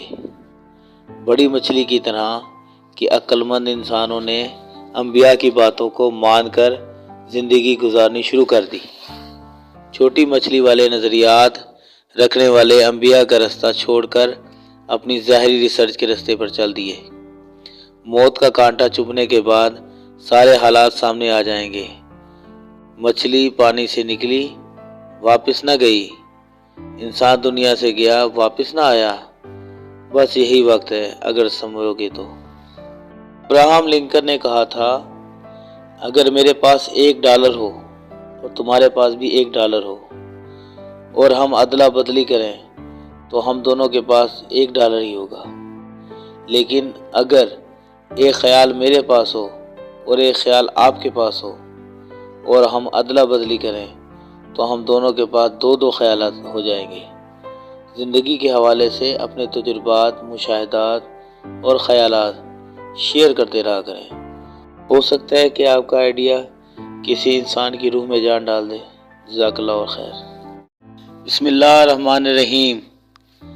اللہ کے بندے نے میرا ہاتھ پکڑا اور میری مٹھی اجوا کھجوروں سے بھر دی، فرمایا کھاؤ، اور ساتھ بٹھا کے فرمانے لگے بتاؤ تو حیات کس کو کہتے ہیں؟ میں نے کہا زندگی کو۔ تو میرے سر پر ہلکی سی چپت لگا کر فرمانے لگے نہیں نکمے، حیات تو وہ ہوتی ہے جسے کبھی موت نہیں آتی۔ دیکھو نا، اللہ تعالیٰ کا ایک ایک لفظ ہیرے یاقوت و مرجان سے زیادہ پیارا اور قیمتی اور نصیحتوں سے بھرا ہے۔ اللہ نے یہ نہیں کہا کہ اسلام مکمل ضابطہ ہے زندگی ہے، بلکہ یوں کہا ہے کہ مکمل ضابطہ حیات ہے، اور حیاتی تو مرنے کے بعد شروع ہوگی جسے کبھی موت نہیں آئے گی۔ پھر گلاس میں میرے لیے زمزم ڈالتے ہوئے فرمانے لگے میرے بیٹے، اللہ نے زندگی دی ہے حیات کو سنوارنے کے لیے، نہ کہ بگاڑنے کے لیے۔ تو یہ زندگی بھی بھلا کوئی حیات ہے جس کو موت آ جائے؟ اصل تو وہ حیات ہے جس کو کبھی زوال نہیں بلکہ کبھی موت نہیں۔ تو زندگی ایسے گزارو کہ حیات سنور جائے۔ اور میں زندگی میں تب پہلی بار سمجھا کہ اسلام مکمل ضابطہ حیات ہے کا اصل مطلب کیا ہے۔ جزاک اللہ خیر۔ قرآن سورت نمبر 104 الہمزہ آیت نمبر 1 سے 9۔ اعوذ باللہ من الشیطان الرجیم، بسم اللہ الرحمن الرحیم۔ ویل لکل ہمزۃ الہمزہ الذی جمع مالہ وعددہ یحسب ان مالہ اخلدہ کلا لینبذن فی الحطمۃ وما ادرک ما الحطمۃ نار اللہ الموقدہ التی تطلع علی الافئدہ ان علیہم موصدہ فی امد ممددہ۔ ترجمہ: بڑی ہلاکت ہے ہر بہت تانا دینے والے، بہت عیب لگانے والے کے لیے، وہ جس نے مال جمع کیا اور اسے گن گن کر رکھا۔ وہ گمان کرتا ہے کہ بے شک اس کا مال اسے ہمیشہ زندہ رکھے گا، ہرگز نہیں، یقیناً وہ ضرور حطمہ میں پھینکا جائے گا۔ اور تجھے کس چیز نے معلوم کروایا کہ وہ حطمہ کیا ہے؟ اللہ کی بھڑکتی ہوئی آگ ہے، وہ جو دلوں پر جھانکتی ہے، یقیناً وہ ان پر ہر طرف سے بند کی ہوئی ہے، لمبے لمبے ستونوں میں۔ جزاک اللہ خیر۔ بسم اللہ الرحمن الرحیم۔ کینسر بیماری نہیں بلکہ بے حسی ہے۔ اوش اسٹیٹ میڈیکل یونیورسٹی ماسکو، روس کے کینسر کے ماہر گپتا پرساد ریڈی بیوی کہتے ہیں کہ کینسر کوئی مہلک بیماری نہیں ہے، بلکہ لوگ اس سے صرف بے حسی کی وجہ سے ہی مر جاتے ہیں۔ ان کے مطابق اگر صرف 2 طریقوں پر عمل کیا جائے تو کینسر ختم ہو سکتا ہے۔ طریقے یہ ہیں: نمبر 1، پہلے ہر طرح کی چینی کھانا چھوڑ دیں، کیونکہ اگر آپ کو اپنے جسم میں شوگر نہیں ملتی ہے تو کینسر کے خلیات قدرتی یا قدرتی طور پر ختم ہو جاتے ہیں۔ نمبر 2، اس کے بعد 1 گلاس گرم پانی میں 1 لیموں کا چمچ مکس کریں۔ اس لیموں ملا ہوا گرم پانی کو خالی پیٹ ہر صبح 3 بجے صبح کھانے سے پہلے پی لیں، کینسر ختم ہو جائے گا۔ میری لینڈ کالج آف میڈیسن کے مطالعے سے معلوم ہوا ہے کہ یہ کیمو تھراپی سے 1000 گنا بہتر ہے۔ روزانہ صبح اور رات 3 چمچ نامیاتی ناریل کا تیل کھائیں، اس سے کینسر کا علاج ہوگا۔ شوگر سے گریز کرنے کے بعد درج ذیل میں سے کسی بھی 2 معالجے میں سے ایک لیں۔ کینسر آپ کو تکلیف نہیں دے سکتا، تاہم غفلت یا بے حسی کا کوئی عذر نہیں ہے۔ نوٹ کریں کہ لوگوں کو کینسر سے بچانے کے لیے گپتا پرساد گزشتہ 5 سالوں سے اس معلومات کو سوشل میڈیا سمیت مختلف ذرائع سے پھیلا رہا ہے۔ انہوں نے سب کو جاننے کا موقع فراہم کرنے کے لیے اس معلومات کو پھیلانے کی درخواست کی۔ انہوں نے کہا ہے، میں نے اپنا کام کیا، اب آپ اپنا کام کریں اور اپنے آس پاس کے لوگوں کو کینسر سے بچائیں۔ کینسر کے ماہر گپتا پرساد ریڈی نے صرف ایک ڈاکٹر ہیں بلکہ ایک مسیحا بھی ہیں۔ لوگوں کے ساتھ نیکی کرتے رہو، اس لیے نہیں کہ وہ تمہیں کوئی صلہ دیں گے، بلکہ اس یقین کے ساتھ کہ اللہ کریم نیکی کرنے والوں کو پسند فرماتا ہے۔ جزاک اللہ الخیر۔ بسم اللہ الرحمن الرحیم۔ چاند اور تقی اولاد رضا۔ چاند کا ذکر شعر و شاعری میں جگہ جگہ ملتا ہے۔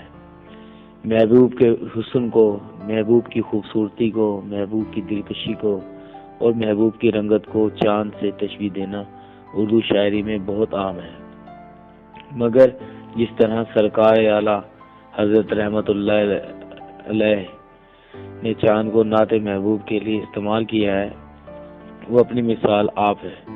آئیے اس کی چند مثالیں سنتے ہیں۔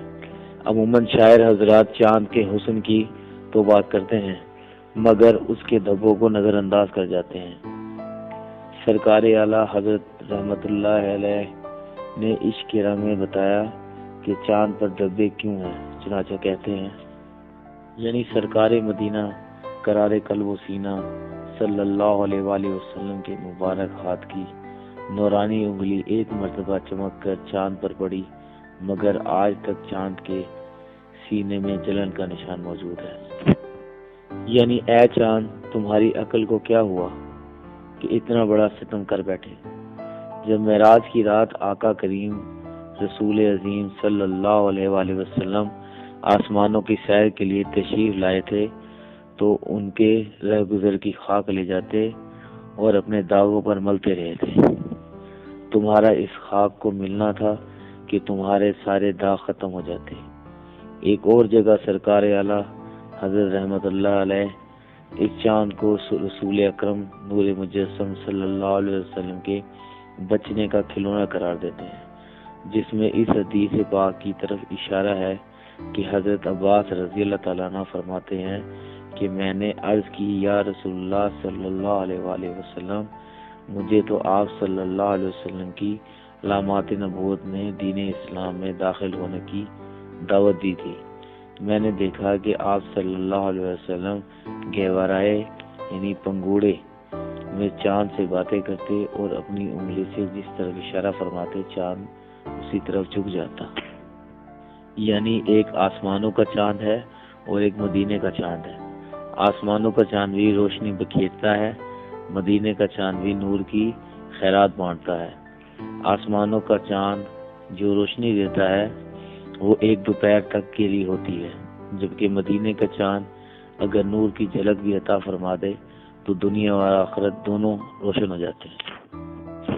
یعنی عین دوپہر کے وقت سورج اپنے عروج پر ہو، پھر رات ہو جائے اور چاند اپنے جوبن پر آ جائے، ایسے میں جان عالم شاہ نبی آدم صلی اللہ علیہ وآلہ وسلم کا رخ انور پردے سے باہر آئے تو سورج بھی شرما جائے، چاند بھی آنکھیں چرائے گا اور منہ چھپائے گا، کیونکہ جیسے میرے سرکار ہیں ایسا نہیں کوئی۔ اس میں اس حدیث پاک کی طرف اشارہ بھی ہے کہ حضرت جابر بن سمرہ رضی اللہ تعالیٰ عنہ فرماتے ہیں، ایک مرتبہ میں نے رسول اللہ صلی اللہ علیہ وسلم کو چاندنی رات میں سرخ دھاری دار حلہ یعنی پہنے ہوئے دیکھا۔ میں کبھی چاند کی طرف دیکھتا اور کبھی آپ صلی اللہ علیہ وسلم کے چہرے انور کو دیکھتا تو مجھے آپ کا چہرہ چاند سے بھی زیادہ خوبصورت نظر آتا۔ صحابہ کرام رضوان اللہ اجمعین کی نگاہیں حقیقت بین نگاہیں تھیں، یعنی حقیقت دیکھنے والی تھیں۔ کئی وجوہات کی بنا پر نبی اکرم نور مجسم صلی اللہ علیہ وسلم کا چہرہ چاند سے بھی زیادہ حسین ہے۔ چاند صرف رات میں چمکتا ہے، چہرہ مصطفیٰ دن رات چمکتا ہے۔ چاند صرف 3 رات آب و تاب سے چمکتا ہے، چہرہ مصطفیٰ ہمیشہ ہر دن اور ہر رات چمکتا ہے۔ چاند جسموں پر چمکتا ہے، چہرہ مصطفیٰ جسموں کے ساتھ دلوں پر بھی چمکتا ہے۔ چاند صرف آبدان جسموں کو نور کر دیتا ہے، جبکہ چہرہ مصطفیٰ ایمان کو نور دیتا ہے۔ چاند گھٹتا ہے پھر بڑھتا ہے، جبکہ چہرہ مصطفیٰ گھٹنے سے محفوظ ہو جاتا ہے۔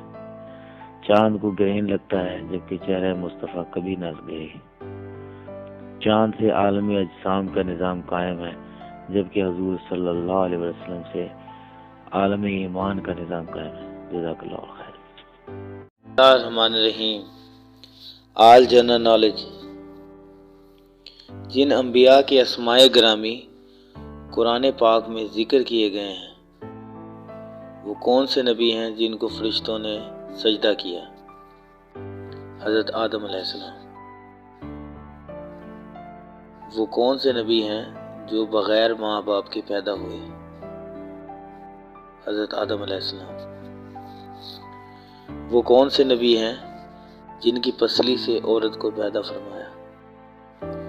حضرت آدم علیہ السلام کی پسلی سے حضرت حوا علیہ السلام کو۔ وہ کون سے نبی ہیں جن کو زندہ جنت میں لے جایا گیا اور واپس نہ آئے؟ حضرت ادریس علیہ السلام۔ وہ کون سے نبی ہیں جن کو سیلاب کے طوفان سے نجات عطا ہوئی؟ حضرت نوح علیہ السلام۔ وہ کون سے نبی ہیں جن کو آگ میں ڈالا گیا؟ حضرت ابراہیم علیہ السلام۔ وہ کون سے نبی ہیں جن کی ایڑیاں رگڑنے سے پانی کا چشمہ جاری ہوا؟ اسماعیل علیہ السلام۔ وہ کون سے نبی ہیں جن کی قوم پر پتھروں کی بارش ہوئی؟ حضرت لوط علیہ السلام۔ وہ کون سے نبی ہیں جن کو بنی اسرائیل کہا گیا؟ حضرت یعقوب علیہ السلام۔ وہ کون سے نبی ہیں جن کو کنویں کی گہرائی میں پھینکا گیا؟ حضرت یوسف علیہ السلام۔ وہ کون سے نبی ہیں جن کی قوم پر 7 راتیں 8 دن آندھی کا عذاب آیا؟ حضرت ہود علیہ السلام۔ وہ کون سے نبی ہیں جن کی دعا سے اللہ نے پہاڑ سے اونٹنی پیدا فرمائی؟ حضرت صالح علیہ السلام۔ وہ کون سے نبی ہیں جن کا بیماری پر صبر مشہور ہے؟ حضرت ایوب علیہ السلام۔ وہ کون سے نبی ہیں جو ایوب علیہ السلام کے بیٹے ہیں؟ حضرت ذوالکفل علیہ السلام۔ وہ کون سے نبی ہیں جو بادشاہ تھے اور رات نوافل میں دن روزے میں گزارتے اور کسی پر بھی غصہ نہ کرتے؟ حضرت یوسف علیہ السلام۔ وہ کون سے نبی ہیں جن کی حج کے موقع پر حضرت خضر علیہ السلام سے ملاقات ہوئی؟ علیہ السلام۔ وہ کون سے نبی ہیں جو 3 دن مچھلی کے پیٹ میں رہے؟ حضرت یونس علیہ السلام۔ وہ کون سے نبی ہیں جن کے ہاتھوں میں لوہے کو نرم کر دیا گیا؟ حضرت داؤد علیہ السلام۔ وہ کون سے نبی ہیں جنہوں نے انسانوں، حیوانوں اور جنوں پر حکمرانی کی؟ حضرت سلمان علیہ السلام۔ وہ کون سے نبی ہیں جو وصال کے بعد 1 سال کھڑے رہے؟ حضرت سلمان علیہ السلام۔ وہ کون سے نبی ہیں جنہوں نے 70 نبیوں کی کفالت کی اور ہزاروں لوگوں کو مرنے کے بعد زندہ کیا؟ حضرت حزقیل علیہ السلام۔ کون سے نبی ہیں جن کو ان کی ماں نے تورات دیکھ کر بیت المقدس کی خدمت پر مقرر کر دیا؟ حضرت اشمعیل علیہ السلام۔ وہ کون سے نبی ہیں جو موسیٰ علیہ السلام کے بعد مبعوث ہوئے، حضرت یوشع علیہ السلام، وہ کون سے نبی ہیں جو 100 سال بعد دوبارہ زندہ کیے جائیں گے؟ حضرت عزیر علیہ السلام، وہ کون سے نبی ہیں جن کو اللہ کا بیٹا کہا گیا؟ حضرت عزیر اور حضرت عیسیٰ علیہ السلام، وہ کون سے نبی ہیں جو حضرت موسیٰ علیہ السلام کے سسر ہیں؟ حضرت شعیب علیہ السلام، وہ کون سے نبی ہیں جن کو بچپن میں صندوق میں ڈالا کر پانی میں بہا دیا گیا؟ حضرت موسیٰ علیہ السلام، وہ کون سے نبی ہیں جنہوں نے موسیٰ علیہ السلام کے ساتھ فرعون کے دربار میں تقریر کی؟ حضرت ہارون علیہ السلام، وہ کون سے نبی ہیں جنہوں نے مریم علیہ السلام کی کفالت کی؟ حضرت یحییٰ علیہ السلام، وہ کون سے نبی ہیں جن کو آرے سے چیر دیا گیا؟ حضرت زکریا علیہ السلام، وہ کون سے نبی ہیں جو بغیر باپ کے پیدا ہوئے؟ حضرت عیسیٰ علیہ السلام، وہ کون سے نبی ہیں جنہیں چاند کو ٹکڑے کیا؟ حضرت محمد صلی اللہ علیہ وآلہ وسلم، وہ کون سے نبی ہیں جن کی انگلیوں سے پانی کے چشمے جاری ہوئے؟ حضرت محمد صلی اللہ علیہ وآلہ وسلم، وہ کون سے نبی ہیں جن کو تاجدار ختم نبوت کہا جاتا ہے؟ حضرت محمد صلی اللہ علیہ وآلہ وسلم، وہ کون سے نبی ہیں جو تمام انبیاء کے سردار ہیں؟ حضرت محمد صلی اللہ علیہ وآلہ وسلم، وہ کون سے نبی ہیں جن کا نور اللہ نے اپنے نور سے تخلیق کیا؟ حضرت محمد صلی اللہ علیہ وآلہ وسلم، وہ کون سے نبی ہیں حضور صلی اللہ علیہ وسلم کے شجر نسب میں جن کا آدم علیہ السلام کے بعد نمبر آتا ہے؟ حضرت شیت علیہ السلام۔ الرحمن الرحیم، طاقتور کمزور کو کھا جائے گا۔ ام المومنین حضرت عائشہ رضی اللہ تعالیٰ عنہ بیان کرتی ہیں کہ رسول اللہ صلی اللہ علیہ وآلہ وسلم ایک روز میرے پاس تشریف لائے تو آپ یہ فرما رہے تھے: اے عائشہ، میرے دنیا سے جانے کے بعد امت میں سب سے پہلے مجھے تمہاری قوم عرب ملے گی۔ حضرت عائشہ رضی اللہ تعالیٰ عنہ کہتی ہیں، جب آپ بیٹھ گئے تو میں نے کہا، میں آپ پر قربان، جب آپ اندر داخل ہوئے تو آپ ایک ایسی بات فرما رہے تھے جس نے مجھے خوفزدہ کر دیا۔ آپ صلی اللہ علیہ وسلم نے فرمایا، میں کیا کہہ رہا تھا؟ میں نے عرض کی، آپ فرما رہے تھے تمہاری قوم کے لوگ میرے بعد جلد ہی مجھ سے آ ملیں گے۔ آپ صلی اللہ علیہ وسلم نے فرمایا، ہاں یہ بات ٹھیک ہے۔ میں نے کہا، یہ کیسے ہوگا؟ آپ صلی اللہ علیہ وسلم نے فرمایا، موت انہیں اپنے لیے ایک مرغوب اور میٹھی چیز سمجھے گی، یعنی موت ان پر اس طرح ٹوٹ پڑے گی جس طرح کوئی مٹھائی پر ٹوٹ پڑتا ہے، اور امت کے لوگ ان سے حسد کریں گے۔ میں نے پوچھا، پھر اس وقت یا اس کے بعد لوگوں کا کیا حال ہوگا؟ تو آپ صلی اللہ علیہ وسلم نے فرمایا، وہ بغیر پروں والی ٹڈی کی طرح ہوں گے، طاقتور کمزور کو کھا جائے گا حتیٰ کہ ان پہ قیامت قائم ہو جائے گی۔ جزاک اللہ خیر۔ الرحمن الرحیم، والد کے ساتھ ایک انوکھا حسن سلوک، درود شریف پڑھنا۔ اگر کوئی شخص کثرت سے درود شریف پڑھتا ہے تو یہ ایک عظیم نیکی ہونے کے ساتھ ساتھ اپنے والد کے ساتھ ایک انوکھا اور اعلیٰ درجہ کا حسن سلوک بھی ہے، کیونکہ ایک سے زیادہ حدیث میں آیا ہے کہ ہر درود شریف پڑھنے والے کا درود شریف نبی کریم صلی اللہ علیہ وآلہ وسلم کی خدمت اقدس میں نام و ولدیت کے ساتھ پیش کیا جاتا ہے کہ فلاں بن فلاں نے درود شریف پڑھا ہے۔ اگر بندہ بار بار درود شریف پڑھے گا تو ہر بار اس کا نام اور اس کے والد کا نام پیش کیا جائے گا۔ علامہ محمد امین رحمۃ اللہ علیہ فرماتے ہیں، جو شخص اپنے والد کے ساتھ حسن سلوک کرنا چاہے تو اسے چاہیے کہ وہ کثرت سے درود شریف پڑھے، کیونکہ درود شریف پڑھنے سے وہ نبی کریم صلی اللہ علیہ وسلم کے سامنے اپنے والد کے ذکر کا خیر کا سبب بنے گا۔ سیدنا ابو بکر صدیق رضی اللہ تعالیٰ عنہ فرماتے ہیں کہ نبی کریم صلی اللہ علیہ وآلہ وسلم نے فرمایا، جزاک اللہ الخیر۔ الرحمن الرحیم۔ میڈیکل سٹور پر اترتی ابابیلیں۔ سیلز مین سے دوائیں نکلوانے کے بعد پیسے دینے کے لیے جب کاؤنٹر پر پہنچا تو مجھ سے پہلے قطار میں 2 لوگ کھڑے تھے۔ سب سے آگے ایک بوڑھی عورت، اس کے پیچھے ایک نوجوان لڑکا۔ میری دوائیاں کاؤنٹر پر سامنے ہی رکھی تھی اور اس کے نیچے رسید دبی ہوئی تھی۔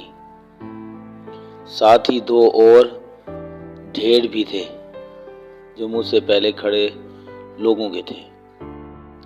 مجھے جلدی تھی کیونکہ گھر والے گاڑی میں بیٹھے میرا انتظار کر رہے تھے، مگر دیر ہو رہی تھی کیونکہ بوڑھی عورت کاؤنٹر پر چپ چاپ کھڑی تھی۔ وہ بار بار اپنے دبلے پتلے کانپتے ہاتھوں سے سر پر چادر جماتی تھی اور جسم پر لپیٹتی تھی۔ اس کی چادر کسی زمانے میں سفید ہوگی مگر اب گھس کر ہلکی سرمئی سی ہو چکی تھی۔ پاؤں میں عام سی ہوائی چپل اور ہاتھ میں سبزی کی تھیلی تھی۔ میڈیکل سٹور والے نے خودکار انداز میں عورت کی دواؤں کا بل اٹھایا اور بولا، 980 روپے۔ اس نے عورت کی طرف دیکھے بغیر پیسوں کے لیے ہاتھ آگے بڑھا دیا۔ جزاک اللہ الخیر۔ گھوڑا سمدار پستانیہ جانور ہے۔ یہ جانور اسپاں خاندان سے تعلق رکھتا ہے۔ لگ بھگ 4000 قبل مسیح میں انسانوں نے پہلی بار گھوڑے کو پالتو بنایا تھا۔ 3000 قبل مسیح سے گھوڑوں کو عام طور پر پالا جا رہا ہے۔ اس وقت تقریباً تمام تر گھوڑے ہی پالتو ہیں، لیکن جنگلی گھوڑوں کی ایک نسل اور پالتو جانوروں کو دوبارہ آزاد کرنے سے پیدا ہونے والی نسلیں پالتو نہیں۔ گھوڑوں کی جسمانی ساخت اسے حملہ آوروں سے بچ کر بھاگنے کے قابل بناتی ہے۔ گھوڑوں میں توازن کی حس بہت ترقی یافتہ ہے۔ گھوڑے کھڑے ہو کر یا بیٹھ کر دونوں ہی انداز سے سو سکتے ہیں۔ گھوڑے کی مادہ گھوڑی کہلاتی ہے اور اس کا زمانہ حمل 11 ماہ طویل ہوتا ہے۔ گھوڑے کا بچہ پیدا ہونے کے کچھ ہی دیر بعد کھڑا ہونے اور بھاگنے کے قابل ہو جاتا ہے۔ زیادہ تر پالتو گھوڑوں کو 2 سے 4 سال کی عمر میں زین اور لگام کی عادت ڈال دی جاتی ہے۔ 5 سال کا گھوڑا پوری طرح جوان ہوتا ہے اور اوسطاً گھوڑوں کی عمر 25 سے 30 سال ہوتی ہے۔ رویے کی بنیاد پر گھوڑوں کی 3 نسلیں شمار ہوتی ہیں۔ گرم خون والے گھوڑے رفتار اور برداشت کے حامل ہوتے ہیں۔ ٹھنڈے خون والے گھوڑے عموماً کم رفتار لیکن سخت کاموں کے لیے موزوں ہوتے ہیں۔ نیم گرم خون والے گھوڑے مدرجہ بالا 2 اقسام کے ملاپ سے پیدا ہوتے ہیں۔ عموماً ان گھوڑوں کو گھڑ سواری اور دیگر خصوصی مقاصد کے لیے الگ الگ نسلوں کے ملاپ سے پیدا کیا جاتا ہے۔ دنیا میں اس وقت گھوڑوں کی 300 سے زیادہ اقسام ہیں جو مختلف کام سر انجام دیتی ہیں۔ انسان اور گھوڑے مل کر مختلف کھیلوں میں اور مقابلوں میں حصہ لیتے ہیں۔ اس کے علاوہ روزمرہ کے کام کاج جیسا کہ نفاذ قانون کے ادارے، زراعت، تفریح اور علاج کے لیے بھی ان کو استعمال کیا جاتا ہے۔ بعض علاقوں میں اب گھوڑوں کو شادی بیاہ میں دولہے کی سواری اور دلہن کی ڈولی کے لیے بھی استعمال کیا جاتا ہے۔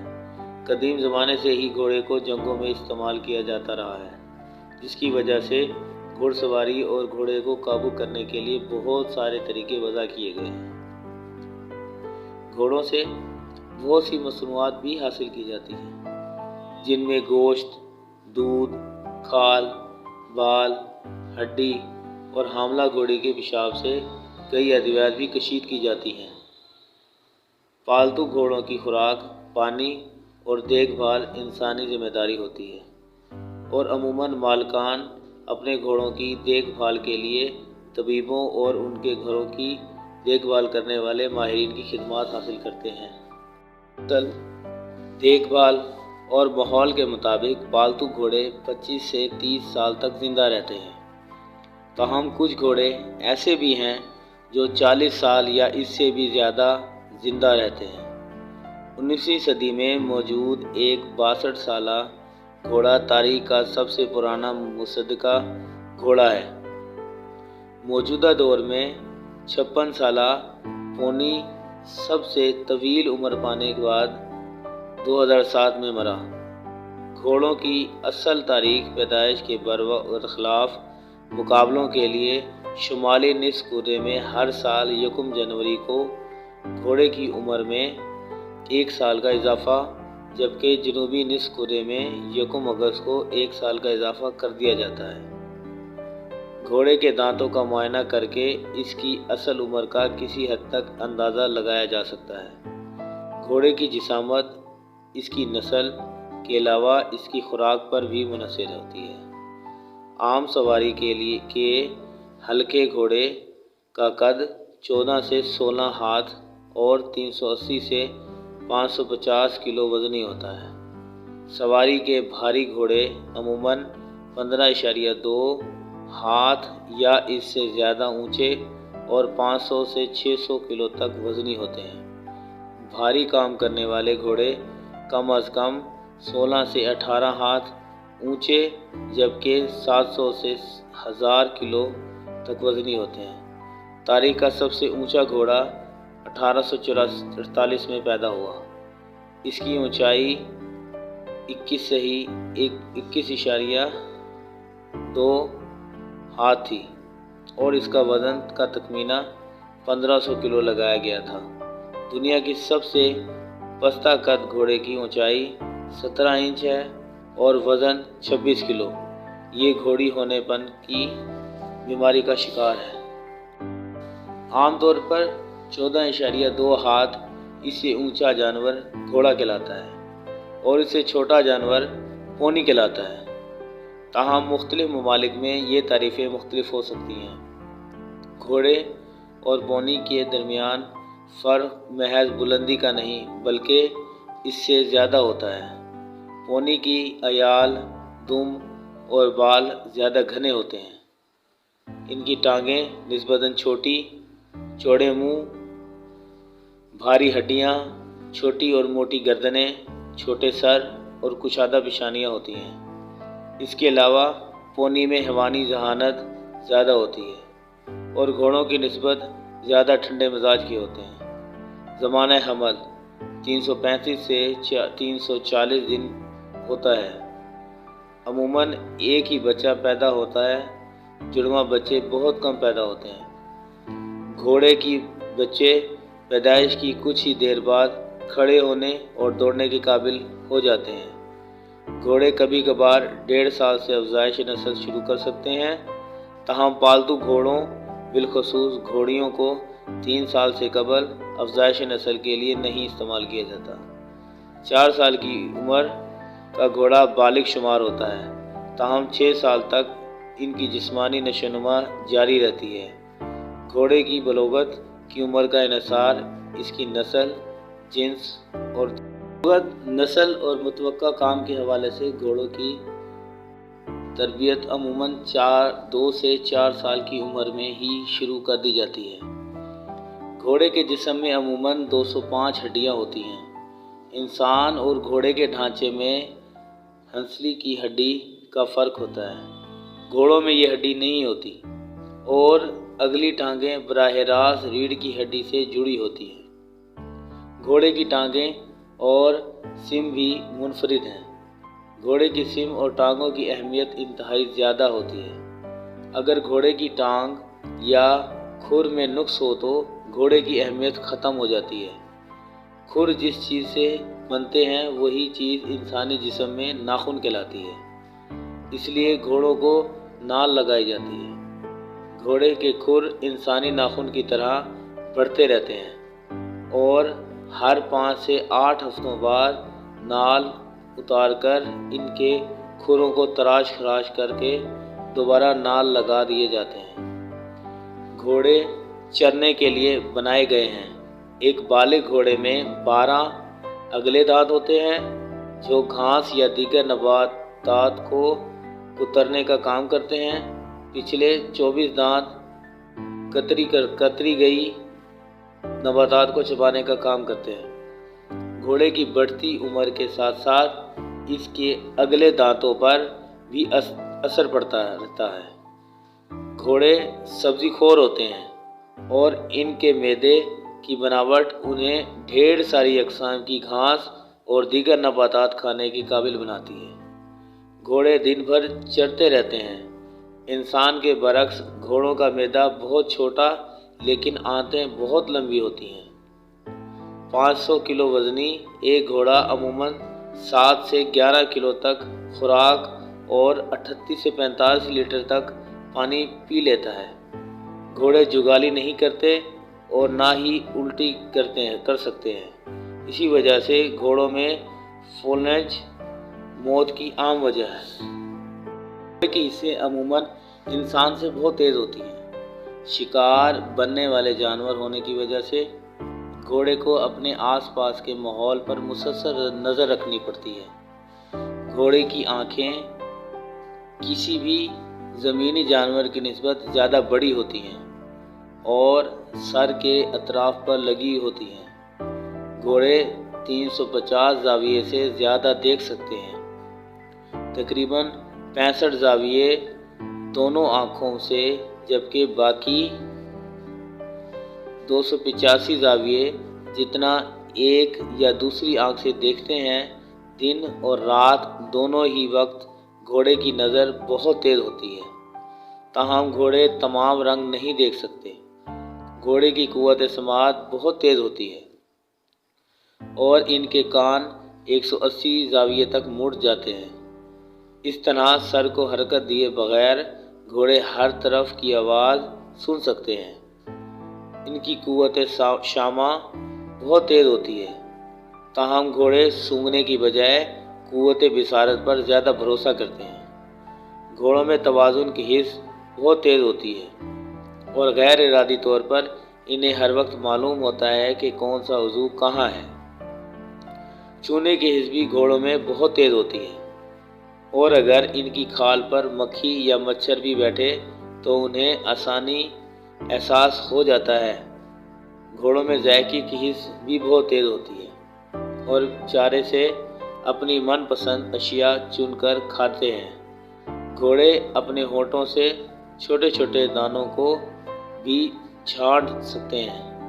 عموماً گھوڑے زہریلے پودوں سے گریز کرتے ہیں، تاہم حادثاتی طور پر زہریلے پودے بھی کھا سکتے ہیں۔ تمام گھوڑے 4 بنیادی چالیں چلتے ہیں۔ پہلی چال میں ہر پاؤں الگ الگ زمین پر پڑتا ہے اور عموماً رفتار 6.4 کلومیٹر فی گھنٹہ ہوتی ہے۔ دوسری چال ڈلگی کہلاتی ہے اور 13 سے 19 کلومیٹر فی گھنٹہ تیز ہوتی ہے۔ تیسری چال میں 3 آوازیں پیدا ہوتی ہیں اور رفتار 19 تا 24 کلومیٹر فی گھنٹہ ہو سکتی ہے۔ چوتھی چال سویٹ ہوتی ہے جو 40 سے 48 کلومیٹر فی گھنٹہ ہوتی ہے۔ تاہم تیز ترین گھوڑے کی سرپٹ مختصر فاصلے کے لیے 88 کلومیٹر فی گھنٹہ بھی ماپی گئی ہے۔ گھوڑے شکار ہونے والے جانور ہیں اور بھاگو یا لڑو کے اصول پر عمل کرتے ہیں۔ خطرے کی صورت میں پہلا رد عمل فرار ہوتا ہے، تاہم جب راہ فرار مسدود ہو یا ان کے بچوں کو خطرہ ہو تو گھوڑے مقابلے کے لیے تیار ہو جاتے ہیں۔ خطرے کا سامنا ہونے پر گھوڑوں کے تجسس کی صفت بیدار ہو جاتی ہے اور لمحے بھر کے توقف سے وہ خطرے کی نوعیت جاننے کی کوشش کرتے ہیں۔ اگر خطرہ نہ محسوس ہو تو وہ کچھ دیر کے لیے رکتے ہیں تاکہ اپنے خوف کی وجہ سے جان سکیں۔ گھوڑے عموماً مل جل کر غول کی شکل میں رہتے ہیں اور ہر چھوٹے بڑے کو اپنی وقت معلوم ہوتی ہے۔ غول کی رہنمائی عموماً مادہ کرتی ہے۔ گھوڑے میل جول کے شوقین ہوتے ہیں اور دیگر انواع کے جانوروں کے ساتھ دوستی یا تعلق بنا لیتے ہیں۔ مختلف آوازوں جیسا کہ ہنہنا کر ایک دوسرے کے جسم کو رگڑ کر اور جسمانی حرکات سے گفتگو کرتے ہیں۔ مناسب تربیت کے بغیر گھوڑے اکیلے رہنا نہیں پسند کرتے، تاہم مناسب ورزش یا ہمراہی کے بغیر گھوڑے اپنی عادات خراب کر سکتے ہیں، جن میں لکڑی چبانا، دیوار کو دولتیاں مارنا وغیرہ اہم ہیں۔ پرانے خیالات کے مطابق گھوڑے احمق، سوچ سے عاری اور گروہی جانور سمجھے جاتے ہیں، تاہم جدید تحقیق نے ثابت کیا ہے کہ گھوڑے بہت سارے روزمرہ کے کام جیسا کہ خوراک کا حصول اور جسمانی رویے سر انجام دینے میں ذہانت کا استعمال کرتے ہیں۔ اس کے علاوہ مسائل کا حل تلاش کرنا، سیکھنے کی صلاحیت اور علم حاصل کرنا بھی ان کی اہم خصوصیات ہیں۔ تحقیقات سے یہ بھی ثابت ہوا ہے کہ گھوڑے نہ صرف سادہ بلکہ پیچیدہ مسائل کے حل تلاش کرنے کی بھی صلاحیت رکھتے ہیں۔ یہ بھی ثابت ہوا ہے کہ گھوڑے 3 تک گنتی بھی گن سکتے ہیں۔ پالتو گھوڑوں کے لیے زیادہ ذہنی مشقت ہوتی ہے، کیونکہ جنگل کی زندگی میں انہیں زیادہ چیزیں نہیں سیکھنی پڑتی۔ بعض ماہرین کے مطابق ذہین گھوڑا دراصل اپنی تربیت کرنے والے کی ذہانت کو ظاہر کرتا ہے۔ اگر ایک جیسے کام اور ایک جیسے طریقے مستقل بنیادوں پر اپنائے جائیں تو گھوڑوں کی تربیت بہت آسان ہو جاتی ہے۔ عموماً کھڑے ہو کر یا لیٹ کر سو سکتے ہیں۔ ان کی ٹانگوں میں کچھ ایسی اضافی چیزیں پائی جاتی ہیں کہ وہ گرے بغیر کھڑے ہو کر سو سکتے ہیں۔ گروہ کی شکل میں گھوڑے زیادہ بہتر سوتے ہیں، کیونکہ کچھ گھوڑے رکھوالی کرتے ہیں جبکہ دیگر گھوڑے سو جاتے ہیں۔ اکیلا گھوڑا اچھی طرح نیند پوری نہیں کر سکتا، کیونکہ اس کی فطرت اسے خطرے کے لیے تیار رکھے گی۔ انسانوں کے برعکس گھوڑے مختصر وقفے کے لیے بہت بار سوتے ہیں۔ عموماً گھوڑے 4 سے 15 گھنٹے تک کھڑے رہ کر سوتے ہیں اور چند منٹ سے لے کر کئی گھنٹوں تک لیٹ کر بھی سوتے ہیں۔ 24 گھنٹوں میں گھوڑے چند منٹ سے لے کر کئی گھنٹوں تک سو سکتے ہیں۔ عموماً گھوڑے ایک وقت میں محض 15 منٹ ہی سو سکتے ہیں۔ مزے کی بات یہ ہے کہ گھوڑا اور گینڈا ایک ہی نوع کے مختلف خاندانوں سے تعلق رکھتے ہیں۔ گھوڑے جس خاندان سے تعلق رکھتے ہیں اس میں گدھا، پہاڑی زیبرا، میدانی زیبرے، گریوی زیبرے وغیرہ شامل ہیں۔ گھوڑے اپنی نوع کے دیگر جانوروں کے ساتھ ملا کر افزائش نسل کے لیے استعمال ہوتے ہیں۔ ان میں سب سے اہم خچر ہیں، جو گدھے اور گھوڑی کے ملاپ سے پیدا ہوتے ہیں۔ چند جانوروں کو چھوڑ کر دیگر تمام مخلوط النسل جانور بچے پیدا نہیں کر سکتے۔ ایک گھوڑا شطرنج کھیل کا مورا ہے جو 2 خانوں پہ چھلانگ لگاتا ہے۔ یہ انگریزی حرف ایل کی طرح چلتا ہے۔ ہر کھلاڑی کے پاس 2 گھوڑے ہوتے ہیں۔ اس طرح کھیل کی ابتدا میں تختہ شطرنج پر 4 گھوڑے ہوتے ہیں۔ جزاک اللہ خیر۔